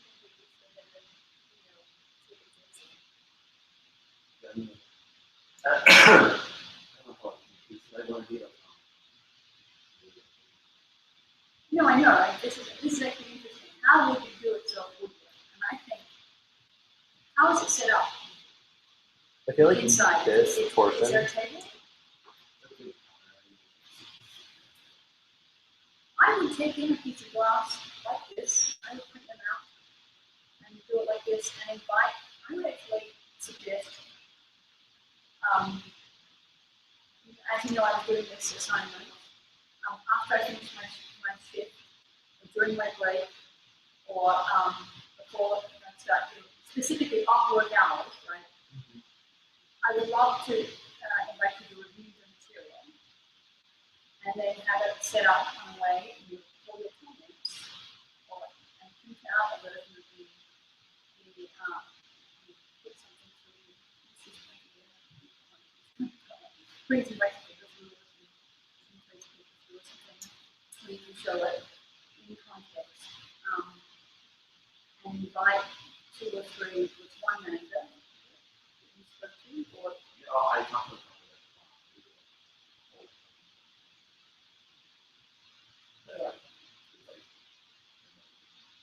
I think there's so how do you handle that this? My intuition is first of all saying to your direct boss, could you invite would you like to do it first? Or you go handle your relationship with him because he's the one who could invite those people who go around and saying that is not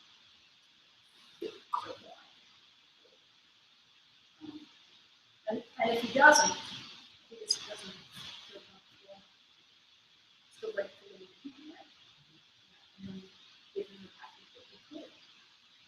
Present it for him, on your behalf and say, no, that's not good. This is what it is. You'd like to consider it.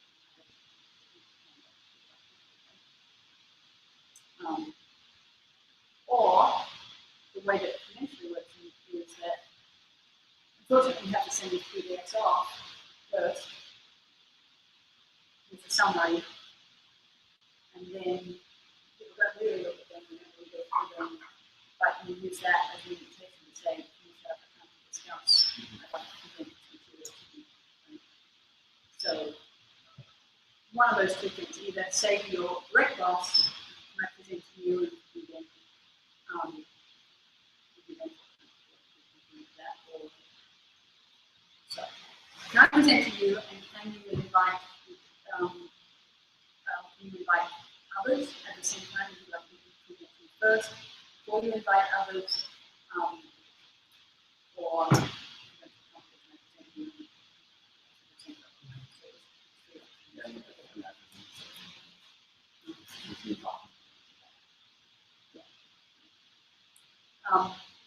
but coming in early or staying late or something like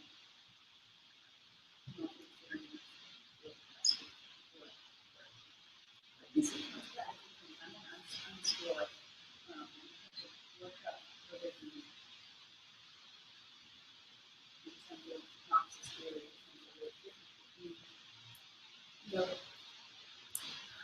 the labor struggles of this that are defining this country. This is the very important thing that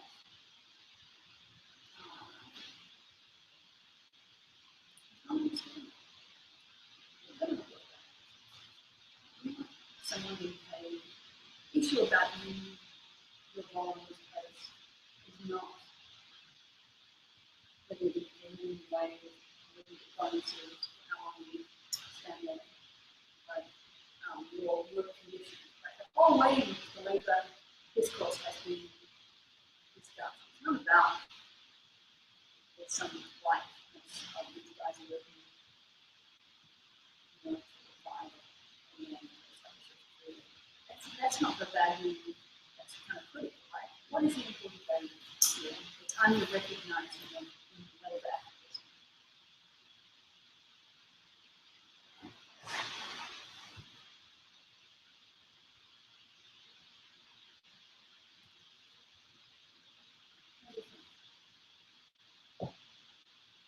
What's under-recognized in the world?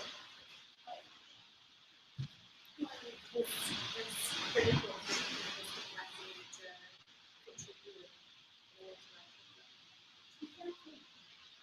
But I'm sure confident that you certainly be believing the money you're doing whatever it is you do, you can, you're doing basic. You know, there's so much more value to them if they listen to you, if they then have a program of being able to invite everyone at their work to have a weekend tour and Christmas party at the facility. Here, Patrick's idea about doing the first powered donut delivery system. You know, if they actually build a community, an intelligent community that's all contributing to innovating and making this not just a stylistic place now, but really an interesting part of the food system transformation of the 21st century. We have to redesign our food systems and distribution systems. We have to reimagine them. And that reimagining is not going to come from corporate incentives and empty-star ratings. It's going to come from bright young people who know the problem and who have got good ideas, right? That's where it's going to come from. So to get a place of recognition for that is the most radical innovation in the labor movement in this country. People are actually people with creative and intellectual lives, young workers, white slaves, hourly.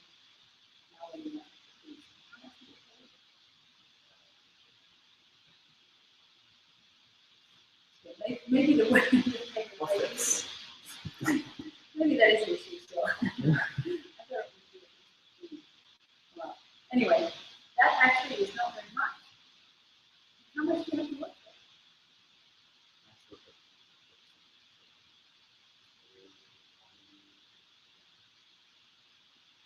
So, Yeah. really? I don't think, yeah, that's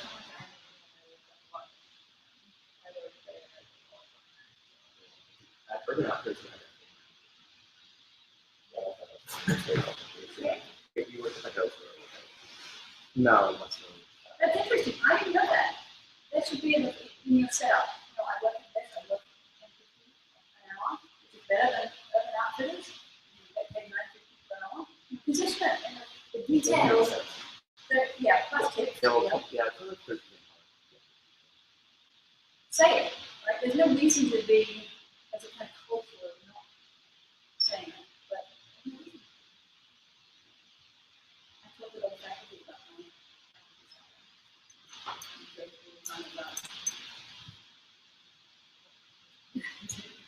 and it's not convincing. It's like it's a culture of honesty, right? In public systems, you think and you see and you see. That's all public record, right? Should be public record. Should be secret.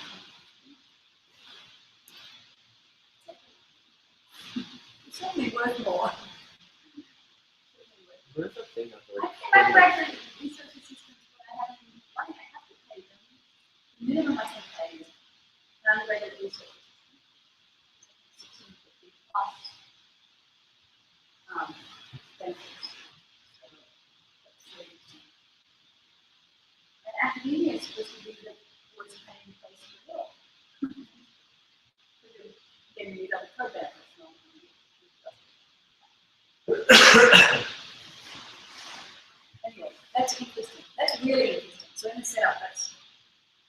that's actually, I think, a better way to concretize this idea that, you know, a creative director who will be coming up with these marketing campaigns,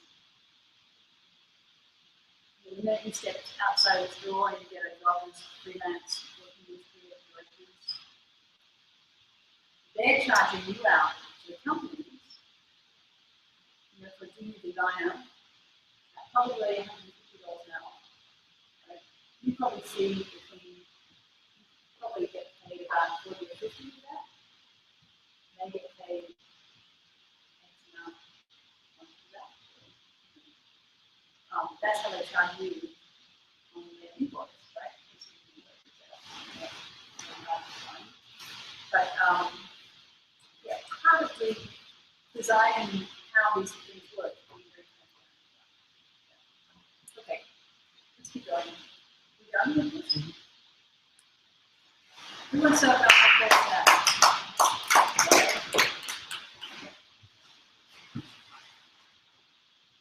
Is that all that?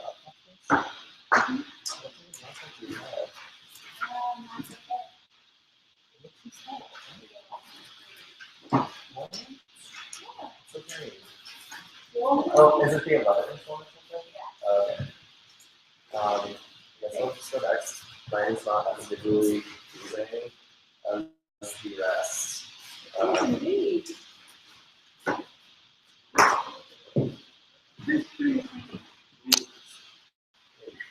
Brian should swear. Oh. Double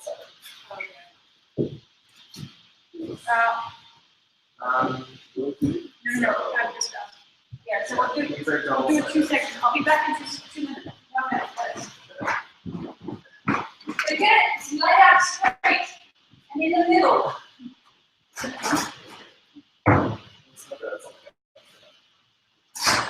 Can you question the memory?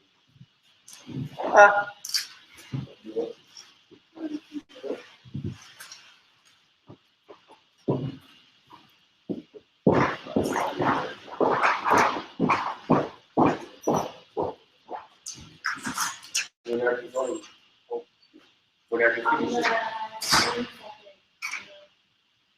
On two? Denver. Really? Sound up.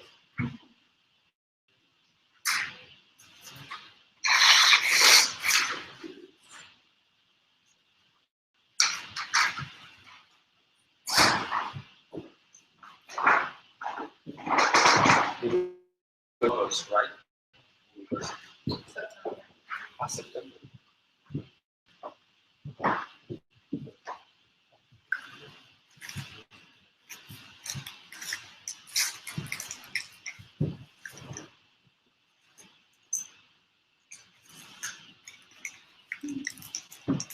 So biodiesel doesn't sort of screw up your engines or anything?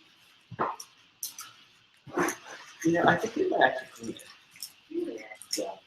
But like, I think like 100% biodiesel it like runs a little bit less efficiently. But it was like 5 or 6%.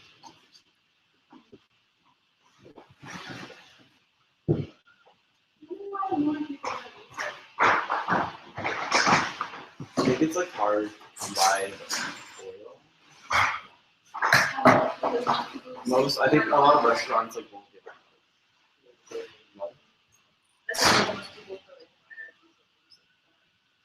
Yeah. You can, but I don't know who uses corn. Most people use it.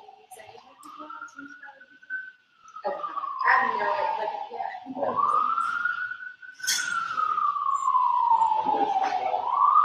Yeah, no, I have no idea like how much. If you're not consuming oil, I don't know how much it costs.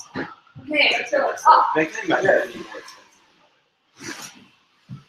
we need a nice white background. All of it. This is an exhibition. Let's straighten up that top one.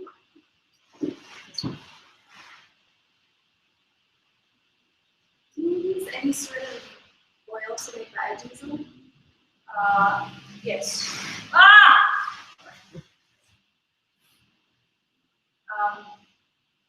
And so you could potentially use any of it to.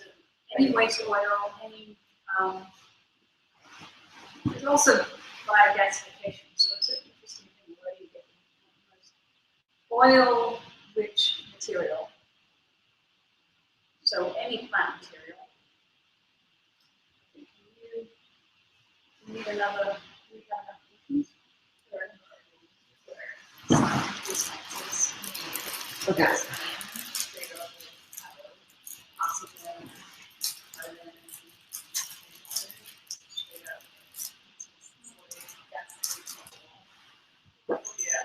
Can you send that article on?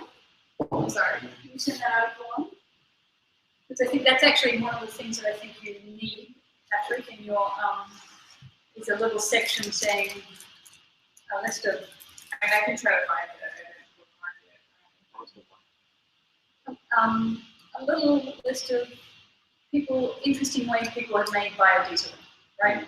Interesting sources, and so fat of the land, the video, which is a nice video. This example, and then the New Jersey company that comes around and picks up waste.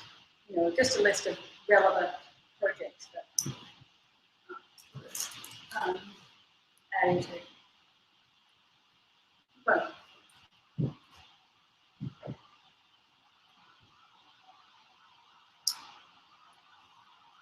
Okay, so my visual essay turned into more essay because I was completely, it's been shunned from visiting any of these manufacturing facilities in the past world. Except for last week, one of them actually did finally respond to me, which was a pleasant surprise. However, they said that they didn't have their own manufacturing facilities, but they did operate through this kind of design startup called the Brooklyn Fashion Design Accelerator.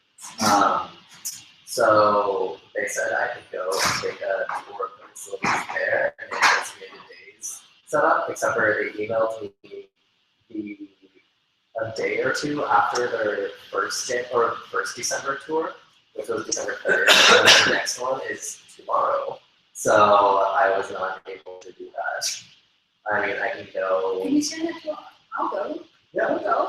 I have the final tomorrow, so I don't think I can go during it. I think I have the Not link during the open. final? No. This is actually the new thing that I'm trying to fix, which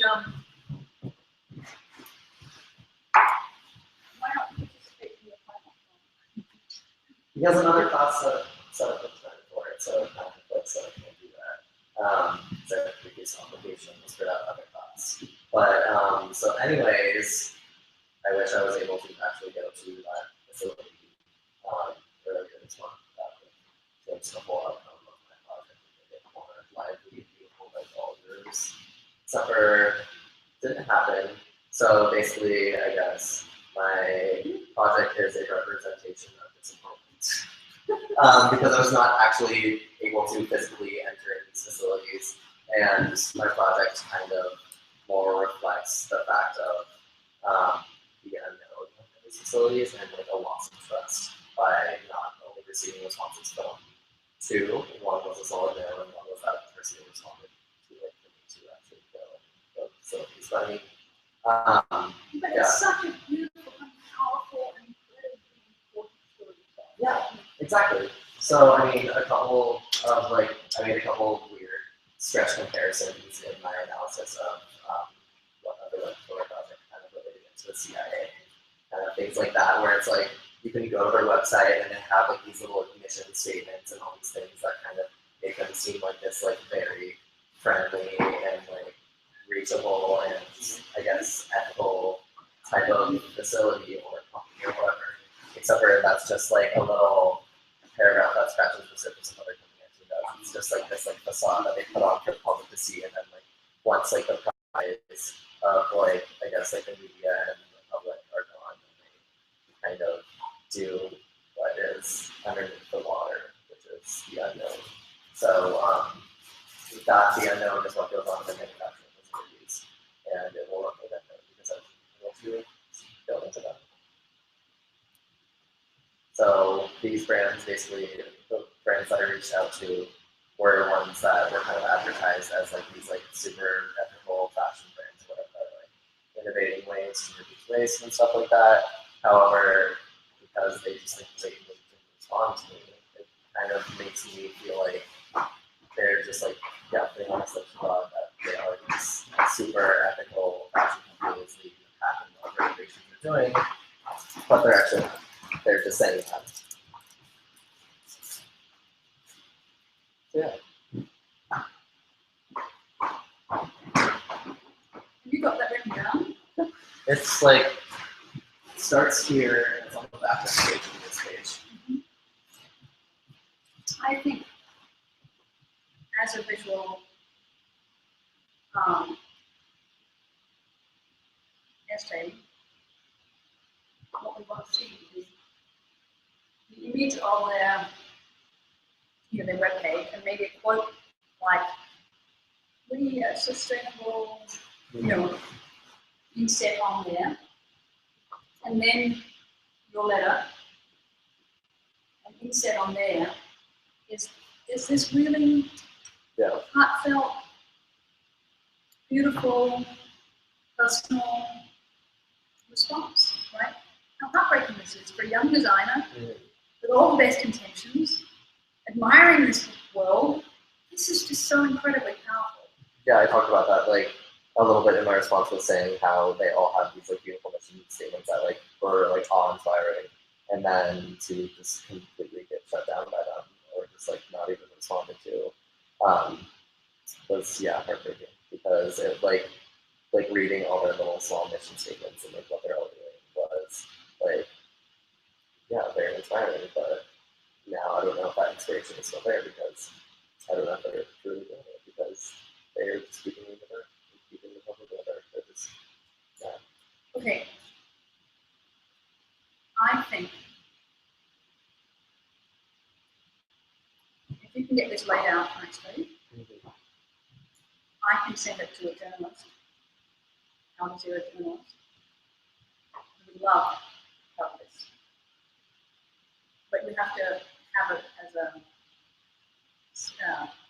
laid out in such a way that you can show that, and then you get your voice. So basically, she can evaluate what you're going to say in terms of that. I'd love to try and sell it to this journalist.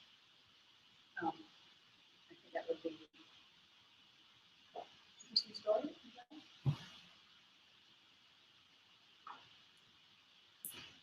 Would you be prepared to talk to her? I don't think so. But yeah. Come on, he tells a great story, right? I mean, like, maybe it's not comfortable, like, Yeah, as like someone trying to emerge in the fashion industry, I don't want to start off my career by like kind of backstabbing all these companies that I don't even. Like the big part about my thing was it's the unknown. I don't know if these emails, some of them were to personal emails. Those emails could be expired. They don't look anymore. Some of them are to generic info emails. They could just got buried underneath a bunch of emails and they never got like reached. So I don't want to start off my career by just like kind of like shitting on all these companies for not responding to me. You're not. Here's the thing. This is where his agency is, right? This is really, if you go out in the world thinking, if I say, No, that's I'm going to be, I'm not going to be appreciated. It's actually your calling. I can tell you, I can guarantee you, I would bet my, I don't know, I would bet you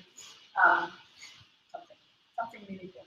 if I was doing like fashion journalism, I'd be more into it. But doing fashion design, you can make friends quick, but you can make enemies quicker. So I don't know how comfortable I am. Okay. Can I tell you that there's a word that's not allowed in my discussion? If comfort is not the issue. Give me good reasons. Let's discuss this. But there's nothing about the world that's about promising you to be comfortable. And designing your life to be comfortable is not what agency is about. Learning, thinking, discussing, debating is not about maximizing comfort. It's about. But doing an article that could ruin my pathway to my agency is something that I would not like to embark upon. I don't care I would like to whether it makes discuss me it on comfortable the terms. personally or not, I would but like to I care discuss it on about the terms whether of it hurts my whether user. that's correct, right? And I would actually, the reason why I'm pressing that bit is because I think it's not only not correct, I think it's exactly the opposite.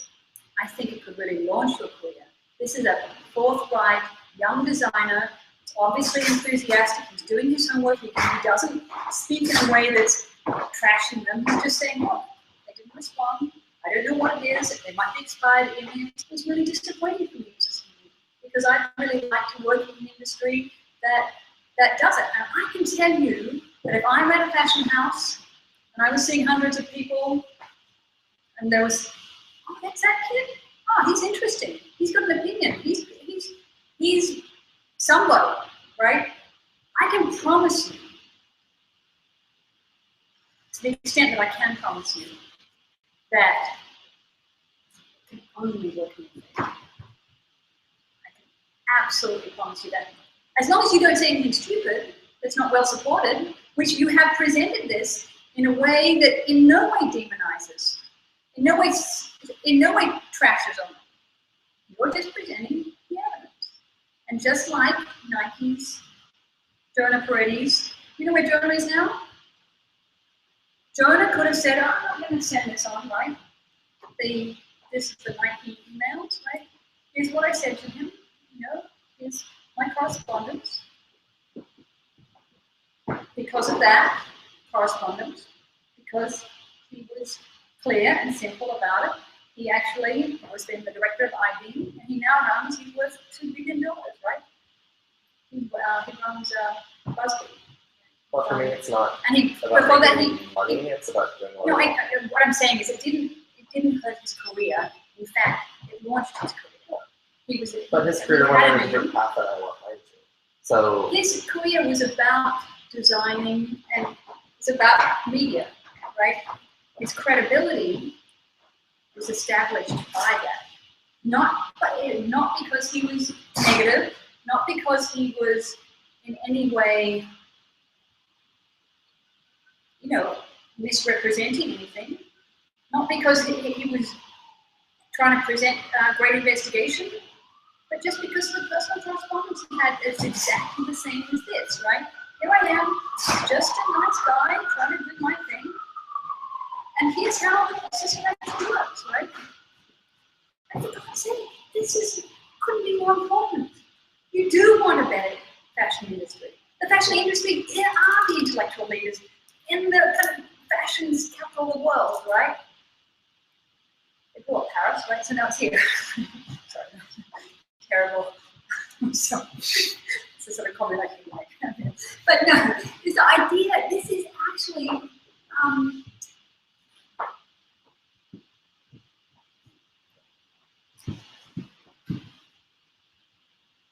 this is a good, powerful, young designers voice, right? That's forthright and clear, and you wear your heart on your sleeve. I like these, I contacted these places because I thought they were great. These their mission statements, they really inspire me. And here's what happened. Whether or not you're willing to talk to a journalist, publishing this, it'll be in your portfolio, people will be able to search on your name. It's a good thing to have, right? I know. If I was like doing kind of like, I guess, like exposition journalism or something like that. No, because exposing the it's misdeeds of the not. fashion industry. You don't want to be. You don't want to be a journalist. If I, This no, is no, not I stunt know, journalism, but like, and it doesn't work as stunt journalism. no, but like with a portfolio of fashion designs and like artwork and stuff, and then just like this one article, I don't see how that fits in the mix too well. Because you kind of like you want like a cohesive progression of work within a portfolio, and that would just be like one small piece that, just like a piece of the puzzle that's from a different puzzle, and that you just threw in there because like the last piece, so you're just trying to like shove it in there. That's like. It doesn't. This is not about constructing a portfolio. This is not about putting it in your portfolio. Well, you just said that. That's why I said that. it is part of when somebody's, if you publish this, and that's the requirement of this class, you publish something that you think is good. If you get any notoriety, I'm putting it on the website. and I just don't if want any person is going to evaluate, do their homework, the risk that it is there and that they come across it is real. And that's the case with every social media posting you do, right?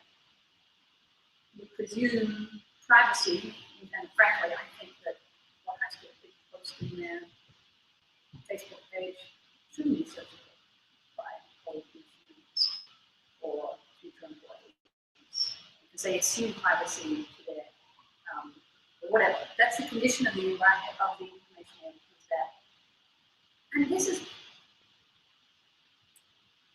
the whole question of where your professional agency is, and you're trying to construct a sense of competence, employability, somebody to trust you with a design label or season or as an intern or as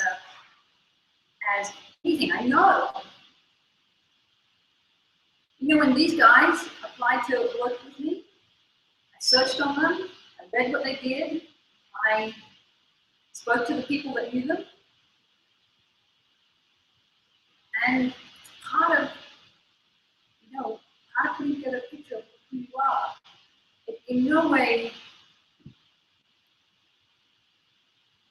says you're a troublemaker. It says you're a clear thinker, you're a forthright, honest. If you were employing him, what would you feel?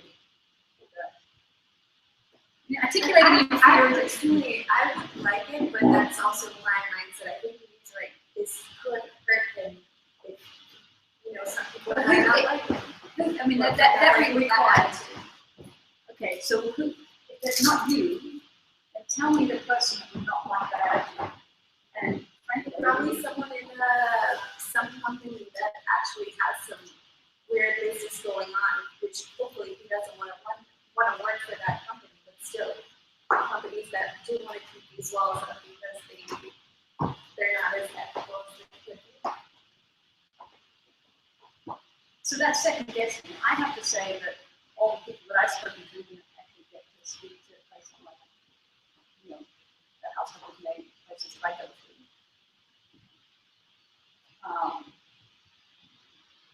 Anyone who's in a decision-making capacity. The people who keep you out are people who feel like their job is at risk, right? If they don't keep you out. They're the people who say, no, like your person, what did she say? That's the rule we have. But they can't. But her explanation was. Yeah, it's not allowed. Like, I'm sure. I don't know if they give her enough information. I don't work there, so yeah. If I was in her position, I would just yeah. Right. The thing I'm pointing to is that's circular logic that's referring back to not her, right? She wasn't making that decision. It's her saying, we don't, photos aren't allowed because we don't allow photographs. Photos aren't allowed, that's an English word, right? That's not actually someone making a decision where they're in a decision-making capacity. They say, is this someone who we can trust? Is this a well-constructed piece of material? This in no way suggests to me that this is, even for a company who's very tight-walled, this in fact suggests that this is a person who knows protocol and follow through protocol. Because of that circular.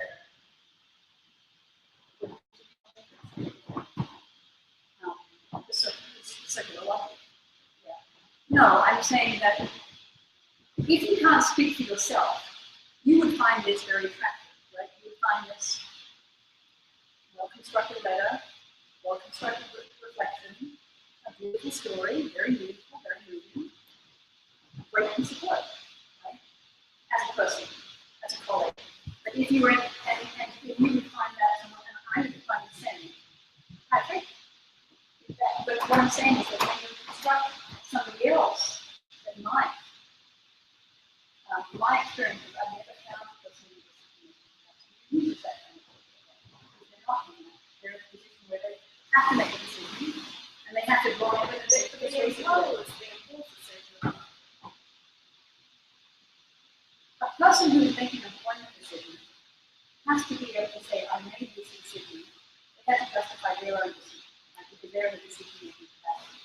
They're not in a position of saying, I'm trying to find people who will use circular logic because I'm using it. So the point I'm making is that any decision maker would use evidence that they trust. It gives us a sense of who this character is.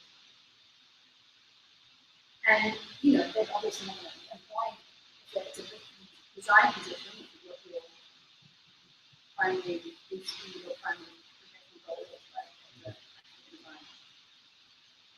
A design position, they're going to be most important to do design.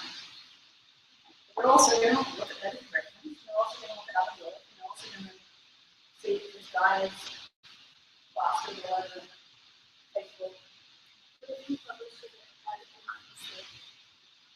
On a certain materials, I know we've done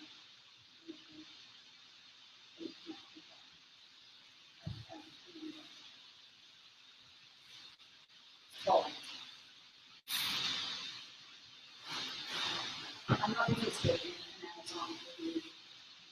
I'm interested in an author review. Someone who cares enough about it. He's just not interested in reading what I offer. Like I like what I think about how I'll stand behind. I know, but I'm saying of this journal, an author journal. This is a legitimate experience, a legitimate professional career. This is not about journalism. Well, what's the problem in saying no? Like if we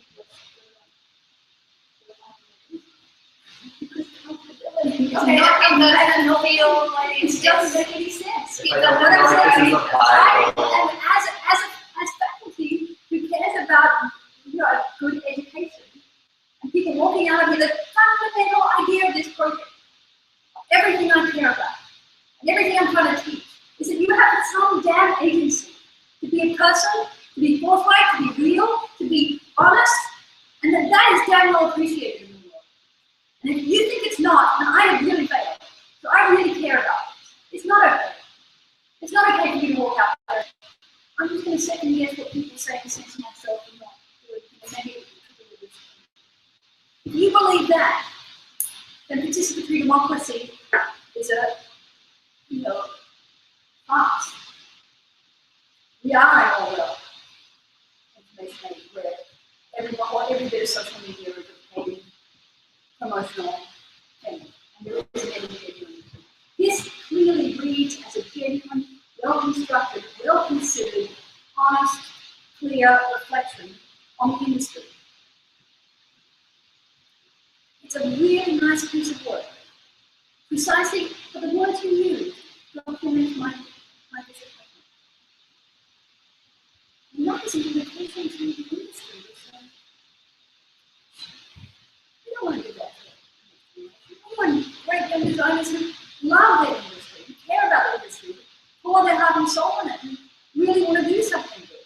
Like this guy looks like. I can see no way that this could hurt you.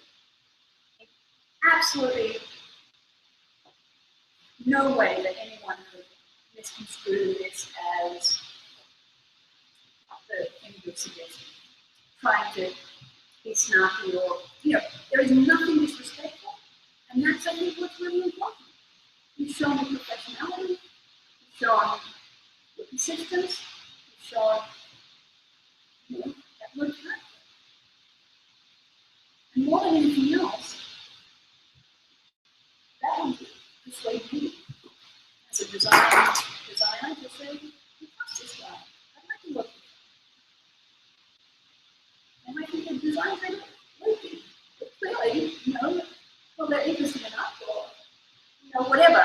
It's hard to judge a person on the basis of their designs. But it really is important that you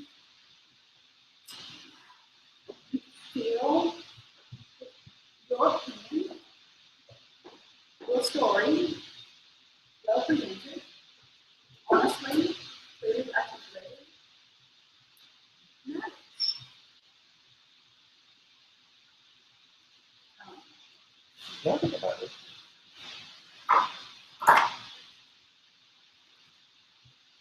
What do you think would make you confident to speak?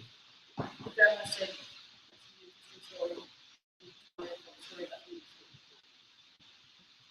what do you think?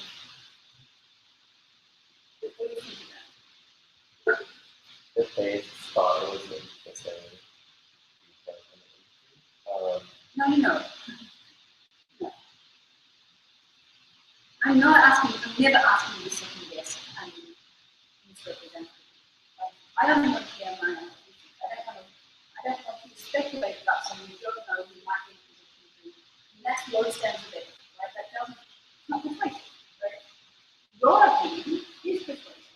Who you are, right? Not because maybe someone, your boss, great boss, will listen to you because you know who he is, right?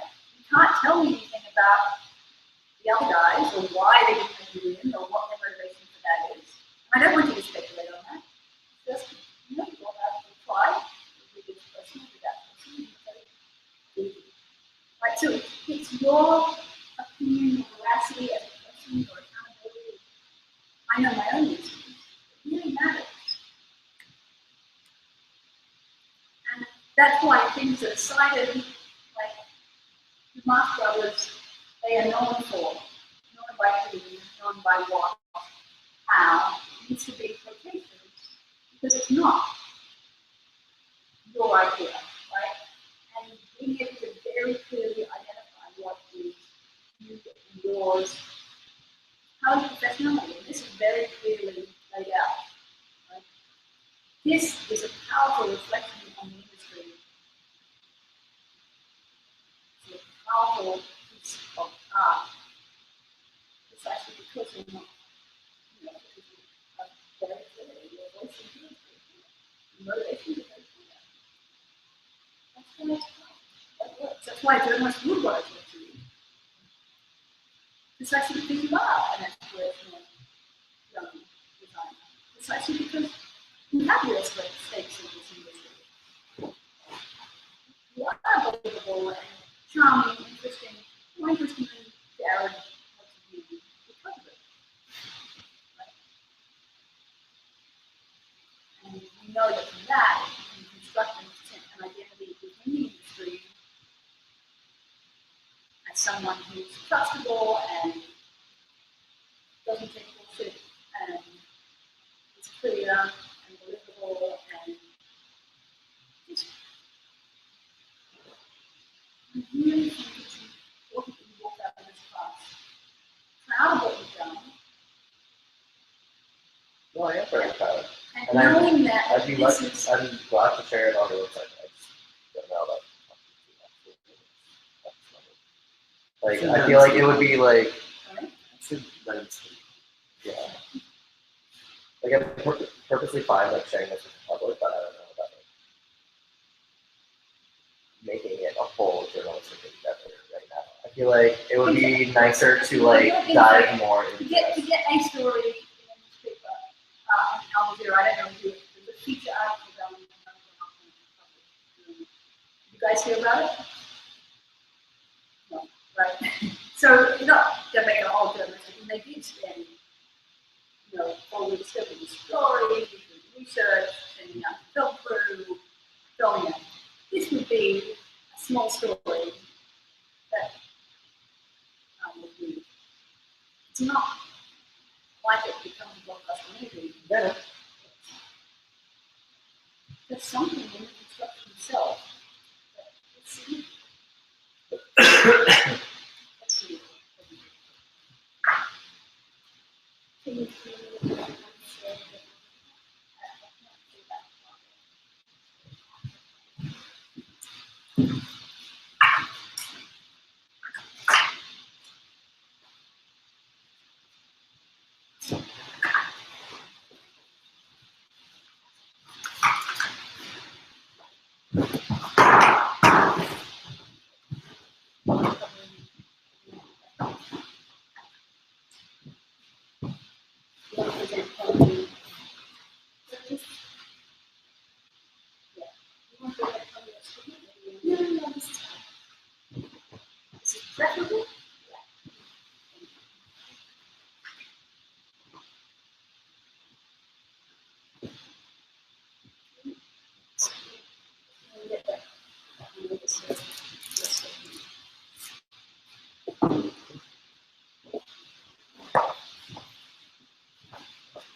There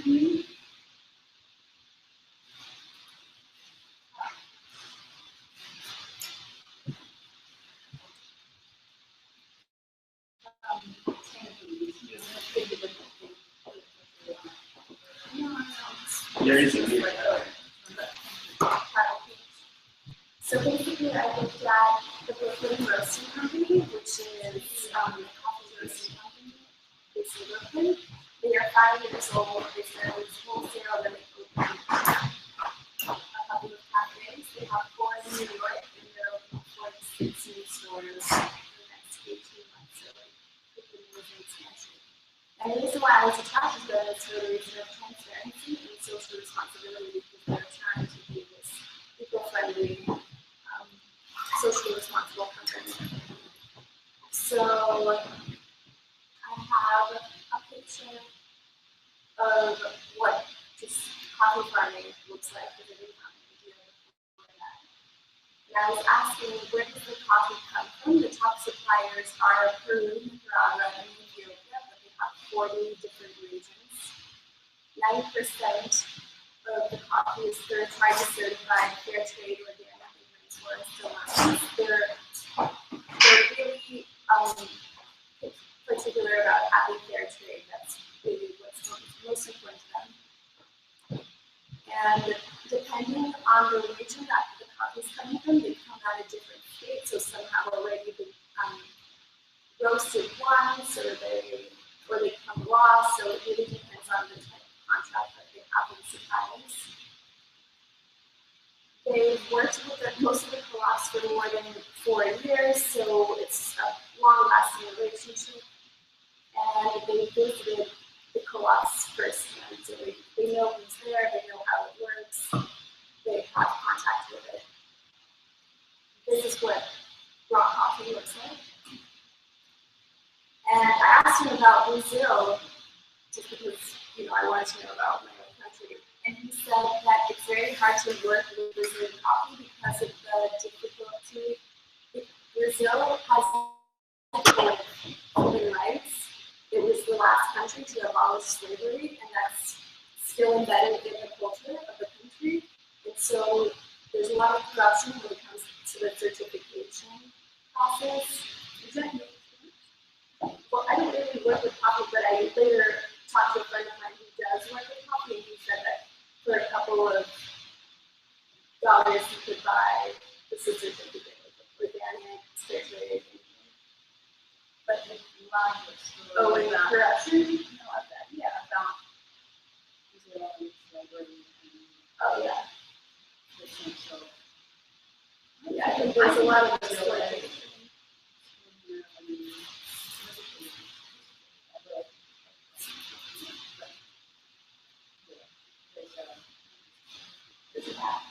I think that's another thing here again. I'm interested in Brazil because, I am Brazilian, and I have a place out in my energy giving preferences.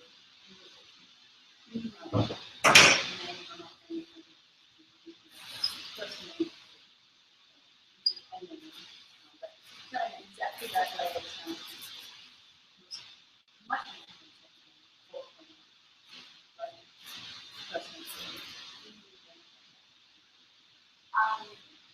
And so I thought the challenge. Let me clarify that. Because you're saying in quotation what he is saying. Yeah. And then you want to get your personal experiences and your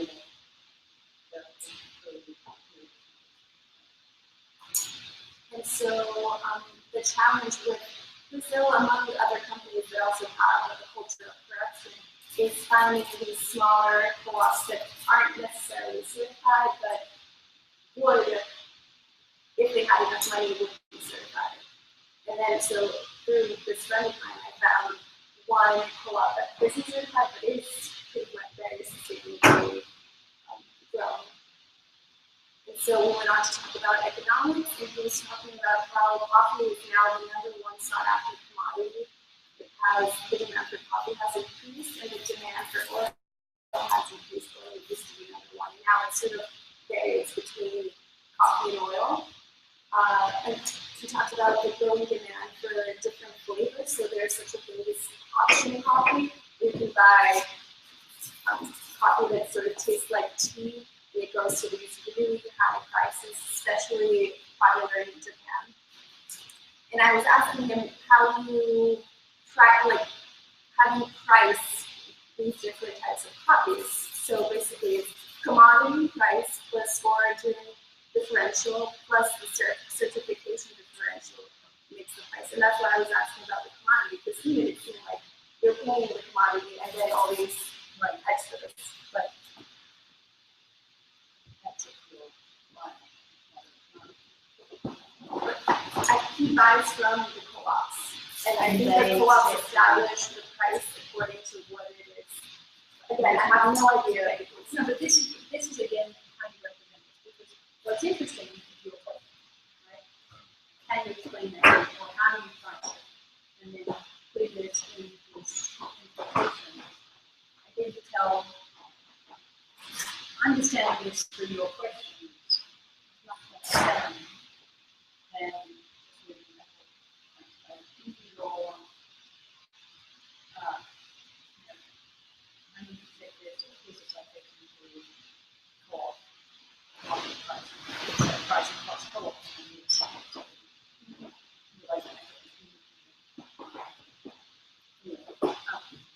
And then, so about transparency, it was really nice because as soon as I sent them an email about visiting, they responded. They were very open. They told me I could come whatever time. I managed to talk to the owner as well as the head of operations. They were very generous with their time. They were generous with coffee. I got some free coffee.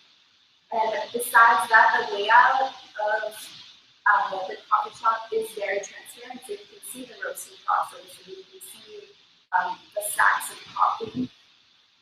And on top of that, they're going through this little, it's a nice perk because they're showcasing these different coffees, and so you get to taste them. Besides that, you get to taste the same coffee that is processed differently. So you get to see how does that change. So it's sort of educating the consumer on top of that, and also a way to market the brand. And then I have some pictures of this. It's right in front of everyone's nose. And I see this.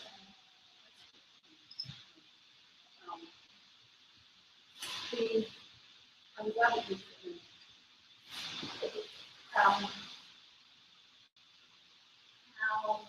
do I evaluate from the same is the very thing that's shown is that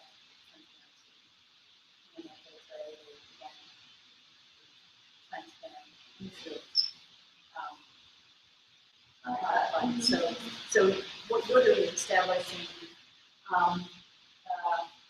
it's almost like Mariana's Coffee Economics 101, right? Brazil,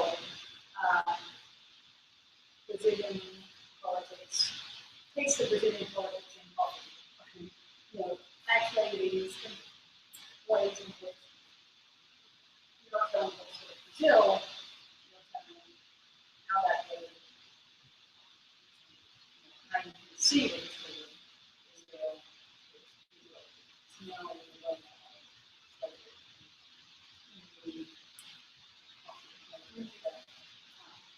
so I suppose I'd like more of this to go through,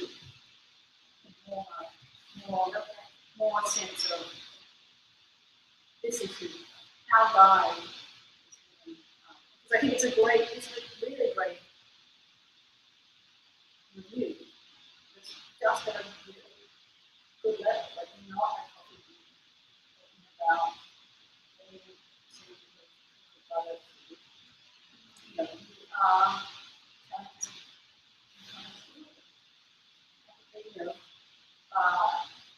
setup that you did for it is who is the RCA? Who everyone knows on the company. here's why are they expanding? I mean, these are ethical questions. What is transparency in this context? And you know, I think you position them as your questions as opposed to expand what that is.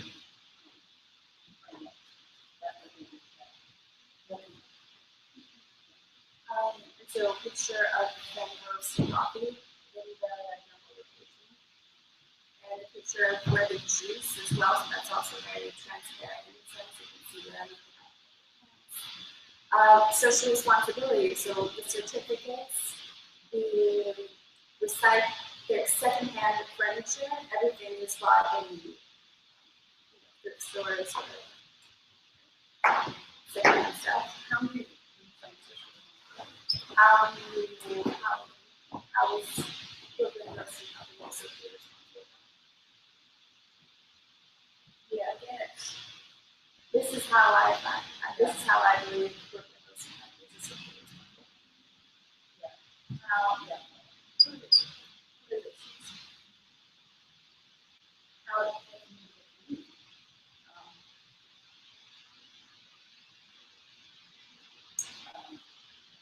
I would even put Mariana's social responsibility there for any label that ideally social responsibility is on the most creative, right? But which is not, I mean, they've obviously done some creative redesign of the notion of it. That's right? So building that. Or it's almost like why I believe they're socially responsible. It's something furniture, hassle, but it's uncomfortable.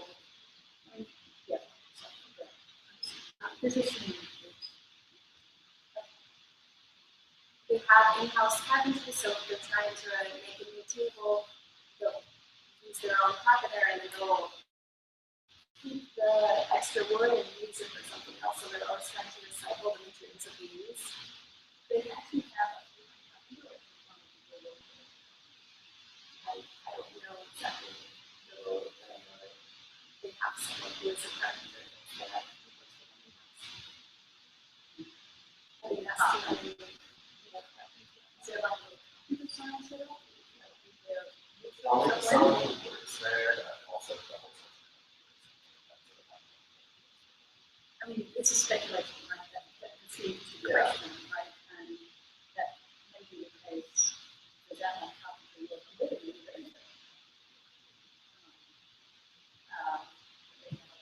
maybe it is, you know, how people can work for now.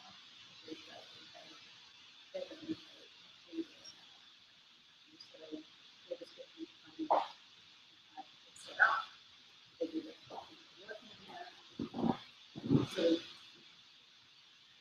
for the speculations, usually how they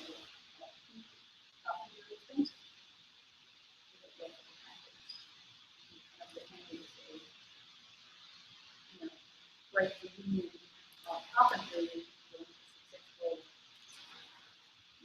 working in some way. That could be, if it's the scenario that you're saying, that is undercutting as a valuable, skillful profession that is,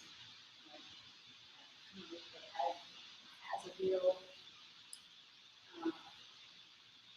lesson that as a barista doesn't, right? A barista might be a very skillful job, but it's not. I'd like to build this like this idea of fundamental all the labor and apprenticeship and training certification goes into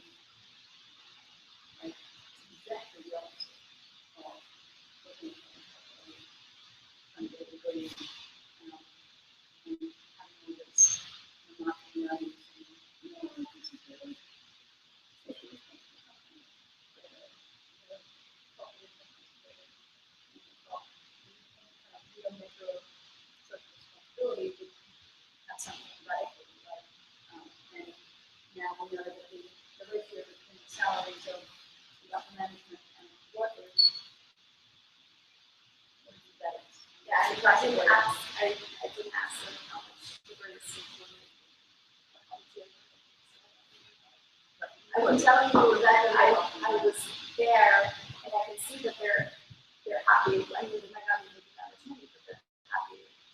They're happy workers. That's not that one's evaluation. That's important as well. It is important. It is about, yes. But as a, and I think we need to, we do live in a capitalist society. And this is the very thing that you are investigating, right? Is the sheen of social responsibility and Brooklyn coffee roasters just about a stylistic kind of setting? Frankly, there's nothing interesting and innovative about what they're doing in the second-hand connection, right? That could just be a bullshit. Styling, I mean, Urban Outfitters, right? The whole I mean, in the sense it's industry. socially responsible because they're not going to IKEA and buying more things that are unnecessary. That's true. Like they are reducing waste from all Yeah. these They're random reducing furniture pieces manufacturing. that like, yeah, so if you reduce, I mean, if you think about it as a single entity, it seems like they're doing nothing, but if there is like a mass group of people who are dramatically increasing the demand of like VHSs that are being purchased, less are going to be made, so less are going to be ended up wasted away and like Is that what you think? What you think is done to the fashion industry? Vintage apparel has had zero effect on the fashion industry. They keep on getting faster and faster because people still want more and more I clothes. think stylistically that probably 500, I know every single role co-working space, the brand of co-working space in Brooklyn, New York, is second-hand. Right? That's how you recognize it. This is cool, it and more because of that. You think that doesn't, do you think that really systematically changes anything? Or is it just a style? I mean, as a like cumulative effect, I feel like furniture and carpentry industry, like the recycling of those things has a greater effect than the fashion industry. Because no matter what the fashion industry is thinking about pumping out more and more clothes. Well, But I don't know about the Julia furniture. Shaw, I asked you to read Julia Shaw. She has exactly in fact, fashion industry has the biggest impact of any industry. And the styling, it's a fashion cycling, exactly this fashion cycling. This is, you know, again, this is the thesis of this, Oh, not class. I was is just talking about like recycling, reclaimed reusing- clothes versus reclaimed like furniture. recycling, reusing, reduce, recycle, reuse is bullshit. Right? That is not what your agency is. That is the trite cliche of environmentalism. Environmentalism is radically redesigning our relationship But I with don't the system. understand why our agency can't be this bigger redesigning. Sure. So yes, Yes, but of course it can be. Style is not the evidence that they are being socially responsible. And that's what I'm asking you to tell the story. This is certainly, it's Brooklyn style to have, you know, second-hand furniture. And in fact, if you really thought that that was, you know, an interesting kind of analysis, which you're not, it's just that's, you know, for comfort, right? That's the style. That's the hipster Brooklyn feel that they're branded marketing and doing. Well, it's even stronger with clothes if you think about it. Sure. But that's not where their real power is. That's certainly not where your power is. You can see through that, so that there's many other issues going on about relationship with Brazil and that sort of thing. So this is where you're saying, I'm not going to take the trite and easy styling of country socially responsible things. I'm going to actually ask, why not Brazil? Look at the reveal of the country that's there. That is actually interesting. That's what they said. I verified it. So the levels of verification go beyond just saying, well, second-hand furniture. That's their brain. That's not their answer to social responsibility. It's not what they are being social responsible. It's not evil for them. do that in any way, but it's not an interesting story, and it's not really persuasive, not really convincing you that they're worth your time to understand and analyze. And it is, articulating that this is the graph, right? That what it does signify, I think, this shows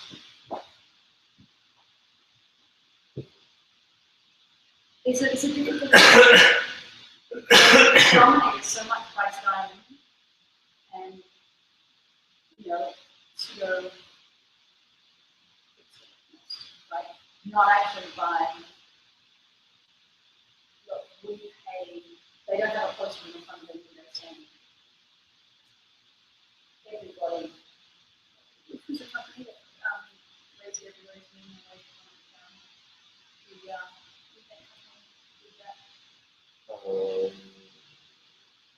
they haven't taken us down. They haven't said how much money. I know. One of that. And it was just a Christmas program. No, it was real. And yeah, it's real, but it's not like for Christmas. Like they give them $100,000. No, the one I'm talking to is saying, so when you look it up, the CEO decided that instead of taking on a meeting with it, paycheck, I think it was the classic ways in which labor economists and political theorists have looked at the equity. So look at the ratio of the upper management to the workers, right? The thing is, most characterizing Silicon Valley and is with the rubber bounds, there's a 50 to 100 ton difference between the lowest paid and the highest paid. Right? And what do you think the difference is? We're probably the down to being paid. So I'm getting is Walmart, which isn't what it actually is. It says it's just raising wages for 100,000 plus employees, not like actually raising wages to $100,000. I mean, it's not the point I'm making, but the thing is, if they wanted to say, we are socially responsible, they could say, ratio of our upper management to our baristas is 1 to 2. Benefits are paid to everybody. We support our workers to their degrees, give them time off at exam time. But then do you expect everyone to do that? Like every company or anywhere? Because like you can't just come from like Brooklyn company to like advertise this and then I don't know. What's the significance in doing that? I'm just asking. I don't know. I think it's insignificant Don't you think that Marianne might work there if she needs a job, if she finds that persuasive, right? If you think you might go there, you'd probably go there and go to Dunkin' Donuts because it's a brand advantage. That brands tell stories. You go there because you care about social responsibility. She's doing this analysis because she cares about social responsibility. We're not all automatons. Right? We go out our way to work in that place because it's a pleasant place. And the question behind that is, what does it matter? So what do they get that, right? No, I'm not saying here's the. I'm asking Mariana to say here's a 5-year plan from development, of every company everywhere. How can this company, with their limited agency and their great investment in a sense of social responsibility, in your innovations, this becomes a very important part of the story, right? They're expanding this extraordinary way. I know that I would be much more interested in going to Brooklyn roasting company if I knew they actually did something interesting. I would go from Manhattan to there. If they made a big, on the front glass, they had our management and our best baristas get paid the same. Our baristas are paid the same rate as the co-op coffee schools. Right? If they made some big, real statement, some bold statement, that's the best marketing they could possibly do. They are companies, very cool, stern thing, exporting Brooklynness. Brooklyn is a brand. How do you understand the brand of Brooklyn? I walk around in Melbourne, Australia, and people are like, Brooklyn. In Helsinki, we're in Brooklyn. Why are they in Brooklyn? So it's cooler than New Yorker Why is it cool? because people find Brooklyn to be a cooler hotel than New York City. Why? What's the brand? Because hipsters live there and it's like Because it's full of artsy. artisanal, creative, young, we're going to remake the world. Kind of, this is the whole Brooklyn versus Commercing Company. That was like 5 years ago, now it's very super gentrified. It's changing now, and I've been talking about the neighborhood. One of my questions was how have you seen Brooklyn change? And he was talking about when he first started how there was this artisans, everyone, this like creative class, and now those people have been pushed out, and it's becoming, now that they went to commercial, there's a lot of buildings, a lot more established places, and now even those are being pushed out, and it's these now residential houses, or I mean apartments, and And residential developments. Yes, exactly. And so that I think is a really important thing. Again, in your words, Brooklyn, I mean, they are brand Brooklyn, right? They have every single cliche of Brooklyn going on, right? Will they be a force of good, or will they just have it just going wrong? Now they're serving, sustainably styled coffee with the smell of slavery into, high-end bankers who can buy into luxury housing developments that dominate, right? Is that, this is the powerful story, right? If he has that idea that Brooklyn is transforming radically, what is the agency they have to really honor and preserve everything that's good about Brooklyn, everything that makes it attractive, everything that's not about high-end developers selling luxury apartments because we want to be hit, right? How do they do that? I mean, I think that's actually your question that you're getting at here, right? So they do all the cliches. Is that really? I mean, even he was telling me so that there was one employee of his that was having like a birthday party. She asked if she could have the party at the coffee shop, and he was like, "Well, the coffee shop, no, but here have the office. We have this nice office space," and I think that's also social responsibility to an extent.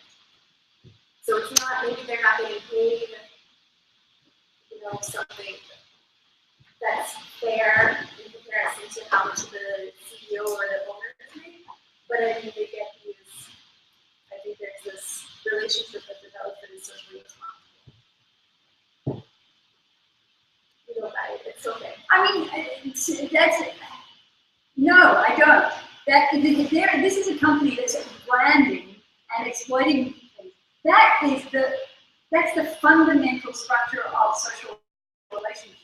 We do good things for each other. We're well motivated. Like that. Most places are like that unless they're in corporate context, right? And this is a corporatizing context, right? Every mom and pop store, you get to know them. You're part of the community. They're nice to you. They look after my back. They look after my back. Well, he's about to do that. Can I do my presentation here? They're pretty corporate teams. So they're corporate, right? But what you're pointing at is changing the relationships within this corporate structure. no. you're saying, the point that I'm saying, that you're saying that's social responsibility. That's not, that is normal behavior, right? That is normal behavior. Not exactly. I think that's not the end goal for most corporate spaces. And so when you have one that does sort of is generous in that way, I think it's something to be Articulated, real. I'm sorry. That's such a low standard. Unfortunately, that's the world I know. Well, then this is all bullshit, right? If that's the best evidence you can come up with, that this company is a good company, is well motivated, has really done, exercised its agency, surely you can say the best they can offer in terms of real evidence for social responsibility is what I would do for my kid sister's best friend anyway, right? Is ridiculous. Right? It's a very, very low standard. The way the world. I don't agree with you. I absolutely don't agree with you. I absolutely don't. I absolutely know that every place that I do a house stuff information analysis, I just can't believe your cynicism. You will get a job because of being in the city. And you are. The point is people. No, I don't use point of view. I don't use point of view. I don't use speculation. When I speak to somebody, when I speak to a chocolatier, and I say, can we do this innovation? And these are the reasons why. Speak to chocolatier for. Yes, because I've been developing a whole set of chocolate. That's something that this is that standards of methodology that I'm trying to insist on is something that I know that how stuff is made analysis and the way that I work and the way that I do my design puts me in touch with lots of people. Right, this is all the time. And this is a project that we're doing, and you have different views than us on how. I just don't believe this. It's just not. It's not. You don't have different views than us. That's a generalized statement. But that's what's happening. No, it's not. No, it's not. I'm saying you have to be very careful about evidence. Right? That is not evidence to say that all corporations are like that.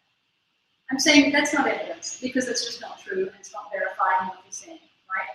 That's not the way you make an argument.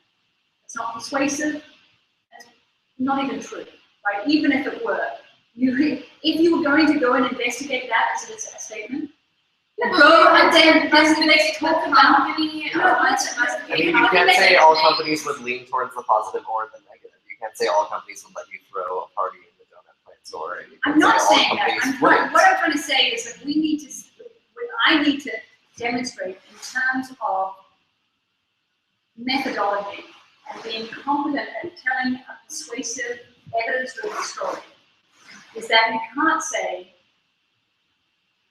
a blanket statement about most companies would not do this, right? Fundamental social relationships in a participatory democracy exist. I don't care if you say all corporations. I don't want you to generalize. I generalized. I'm sorry. I made a generalized statement. But we're talking amongst ourselves. It's not an essay. It's not an individual essay. We're talking amongst each other in a critical, talking about her presentation. But that statement was not in her presentation. Most companies do this, and most companies do that. And it's a little surprising to me how heated you're getting about this, because I don't know. What do you think I'm going to do? I don't know. Okay, let me explain. We're doing the assignment, and the assignment was to analyze the factories, and that's what we're doing. And it's kind of like it's not what we're doing. In this particular case, there is a company that is using the style of sustainability. Right? That is not what she got out of it, though. What she got out of it from visiting the factory was, they are responsible in these aspects. That is what she views. What aspects? The aspect that we're talking about, this is a thing, is how do you really verify what social responsibility is? And I get very upset that at this company, at this analysis, at this frustrating moment in history, that you can say and think that that's persuasive evidence that the best thing this company can do not the best thing. I know it's not the best thing. I know it's not the best thing.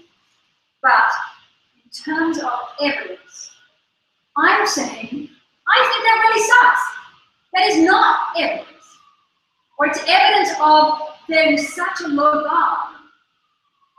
There is such a low bar for a company to appear socially responsible that if they do a normal thing, a normal in any functioning society outside of war, to throw a party for somebody else, if you have space, particularly for somebody who works there, particularly for someone who has a long, durable relationship with that and has given, to throw a party for them, and to use that as evidence of their social responsibility, is to communicate to me the very thing that there is no evidence. There is no persuasive evidence of the actual social responsibility of this company.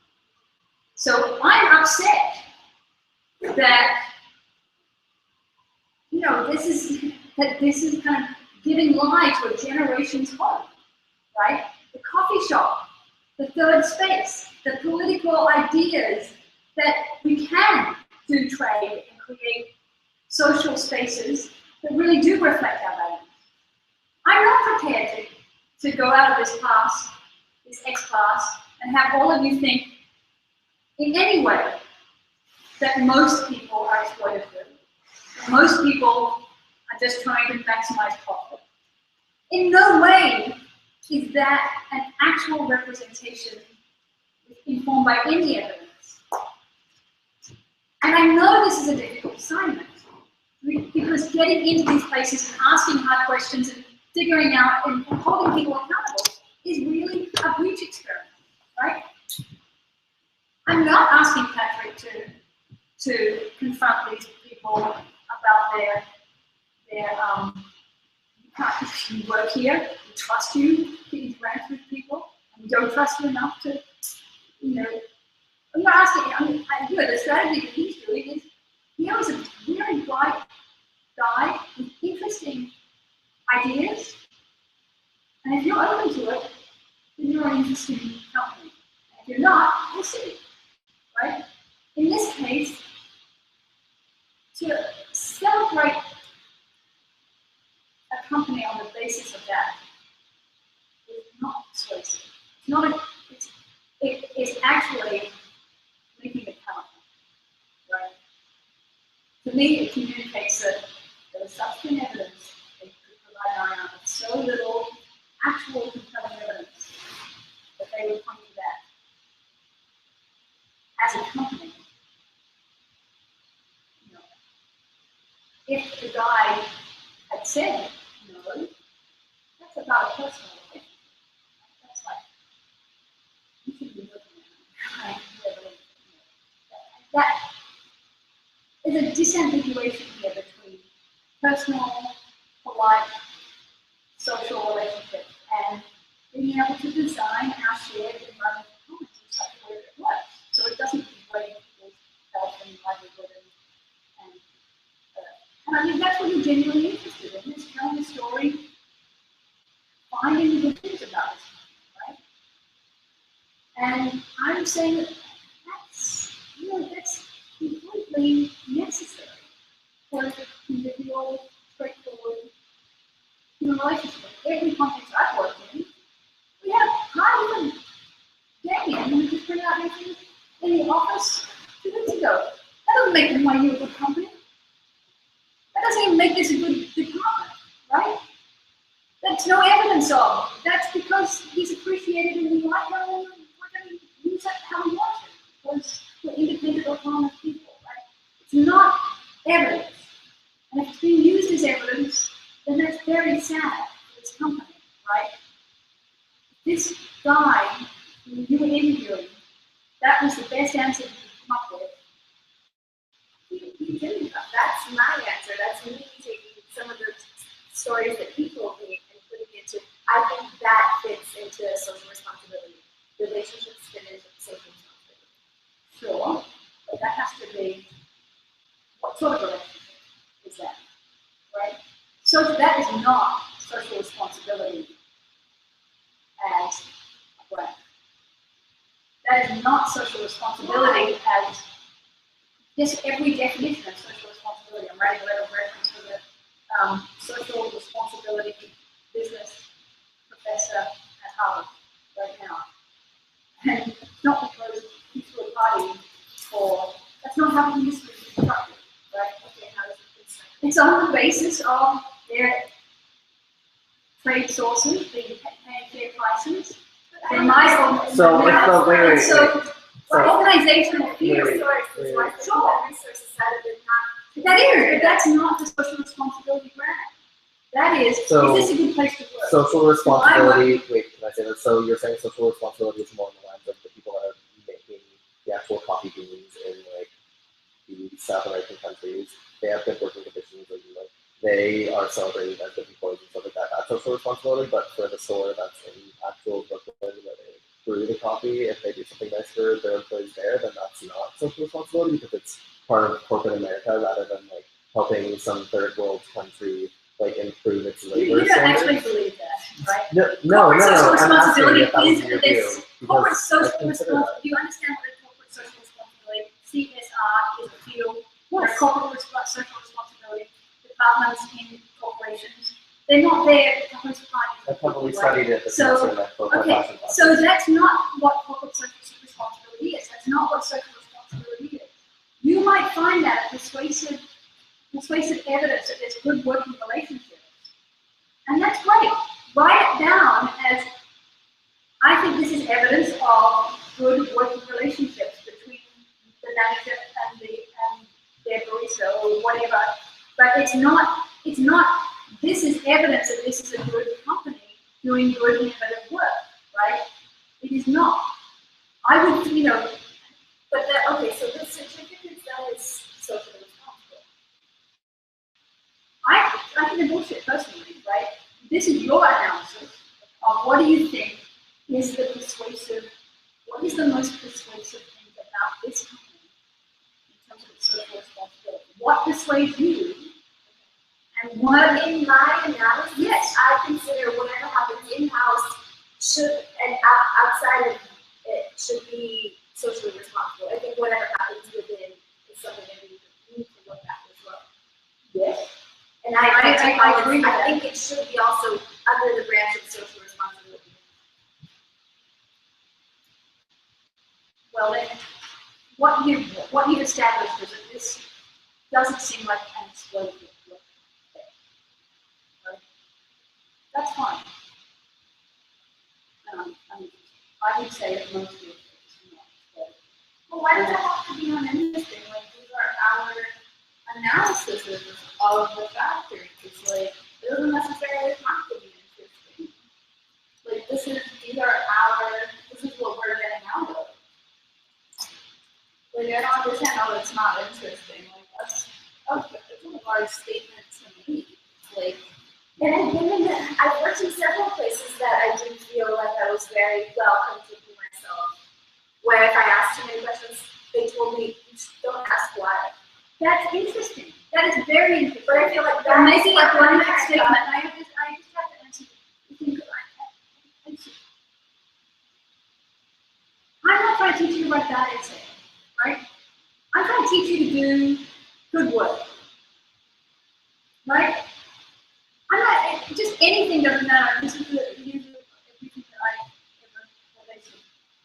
Right? You are capable of really interesting and important analysis of how we transform our businesses, our coffee shops that we go to, the food that we eat, the clothes that we wear.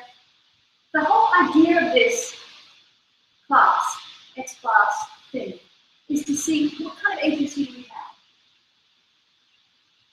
Our agency is mainly in the way we tell those stories. In interesting, important ways. How do we scope our agency? How do we understand what we can do?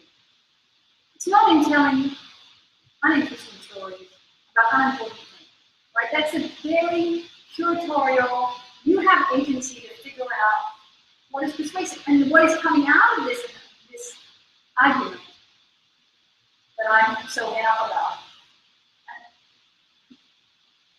Being het up about something isn't a problem, right? That's because I care about it, because I care about you, I care about you, I care about you doing good work.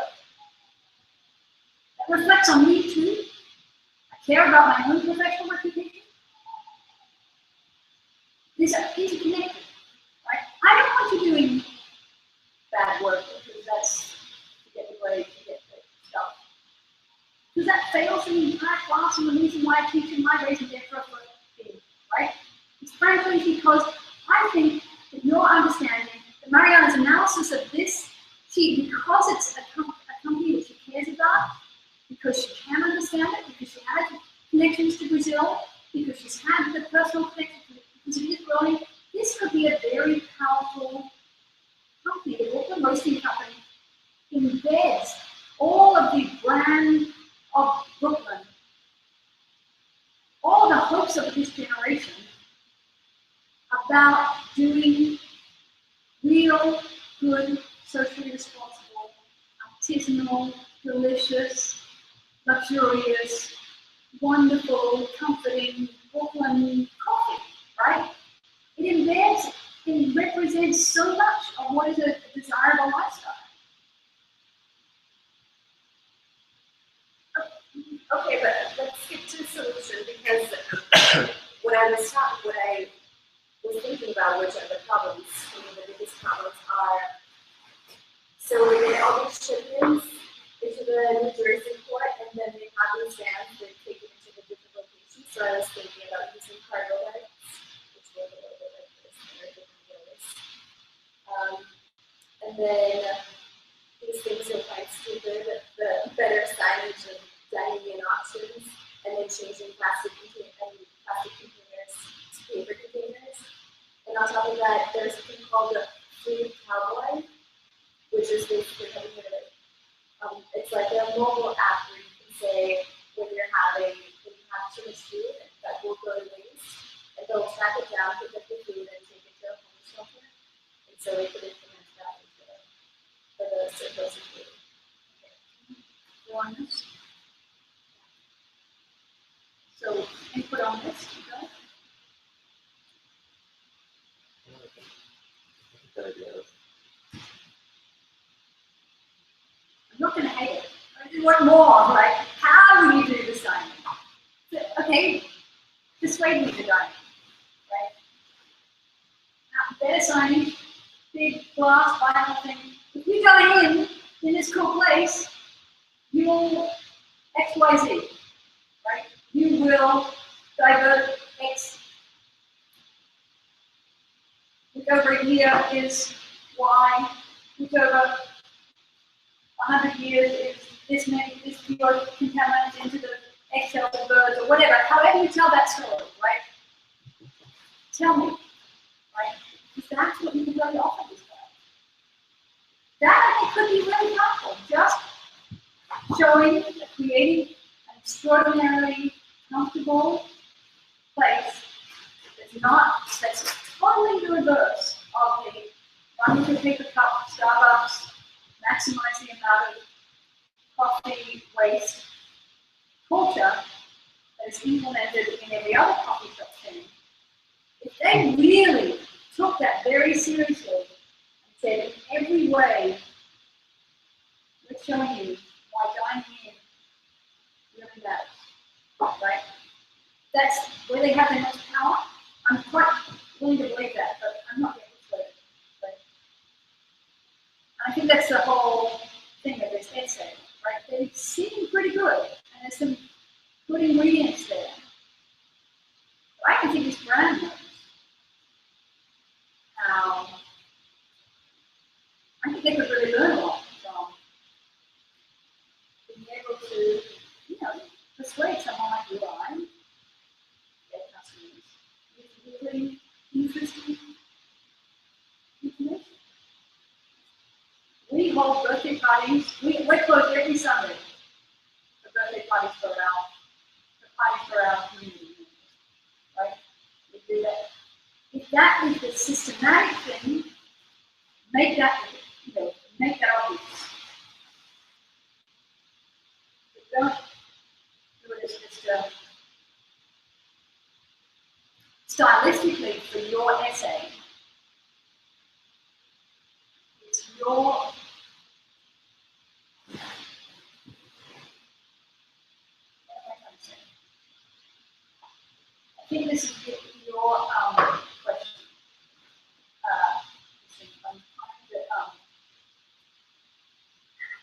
articulate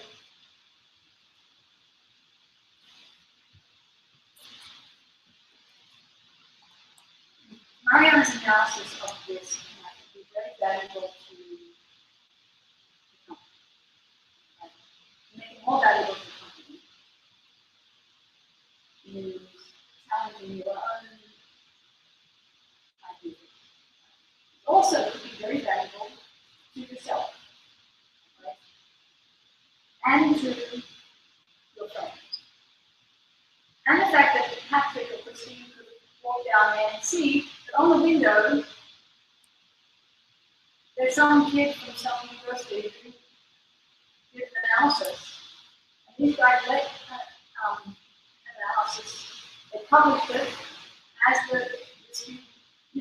That is very important also to people like you. Right? The fact that you can do, that they let you do analysis, that you give me a nice write-up, that it's entertaining, that it's interesting, that it's cool, means that the next person who comes in the book and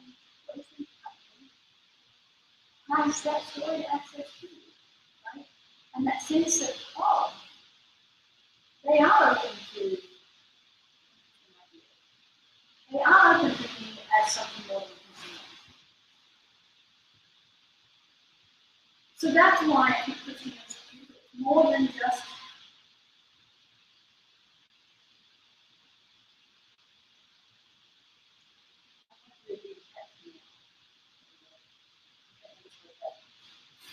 is that what it is?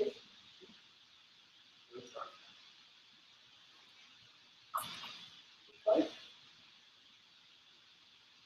I'm trying to go into the class.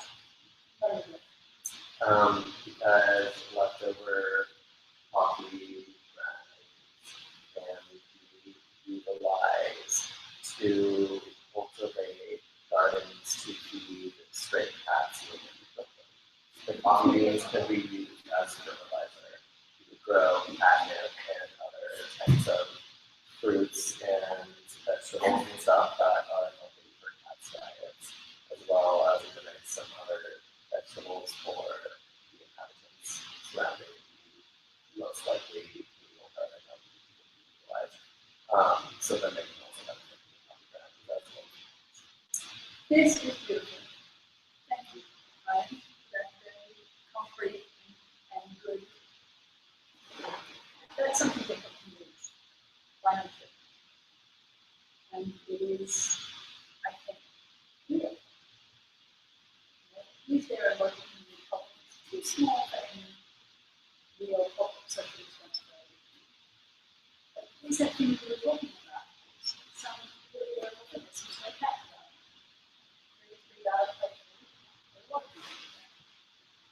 Or do they take it on and actually say, there are stray cats and doing good, this company doing something good locally is part of their brand and part of what why you value them and part of why they're there and part of why they've expanded. If they did do systematically opportunities to have community gardens that support, use the coffee grinds and the waste locally. Coffee grinds anaerobically digested, very nice methane gas in one that coffee is from, and then a nice fertilizer to grow the food. And it's actually also used as a really good smell of food. Whole system is around. What we're pointing to is it's very local, very particular, and only because the attention of this company says our management will do some tangible social good locally, right? And I think that actually is a really nice illustration. These are more existing systems that they could do better with. But is there something that's as particular as throwing, partying, that really is the most believable way of doing social responsibility, which is your thesis. And that's what comes out of this That wasn't what I was saying. That was just a point that you picked. It is a point that I picked because otherwise it's just a canned story, right? I want you to make sure that this isn't a canned story. This has a kind of veracity. We're not just buying what they said, right? That we have independent analysis going on. And that's where I was pushing you on that point, because that's a point that then you just, it just sounded like the way you presented it. It's just trying to find a little bit I can about them, which is not keep holding into a bar and not holding you to, but you can actually creatively give more to this company and this opportunity, right? It's a difference, right? And then saying they're not bad, not an oppressive workplace, is not they're a new company that holds with a great potential to institutionalize and analyze some of the important regulatory and trade and best practices of this generation, right? So how do you hold them to that? How do you hold them to that? Yeah. I didn't pick this thing out. I picked it out because each of these issues becomes the way you could have just with Brazil, right? Just focused on that. Right? Why don't we then say, okay, well, Brazil is a problem, let's fix that problem, right? How could they really say, well, that's just the way it is, and so we don't get reliable certification from Brazil? How do they, as an active agent, and you with the Brazilian connection, say, well, this is how you could do Brazil properly well, right? They're saying, well, that's too hard, so we're not going to. So it's the difference between being not bad and really good. The final word I'll say, actually, one final word. A little Christmas present for everybody. Can you give everybody 2 ribbons, please? And before you go, you take we're going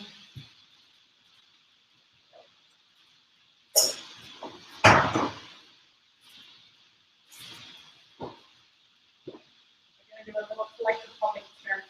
You take 2 pieces of tape.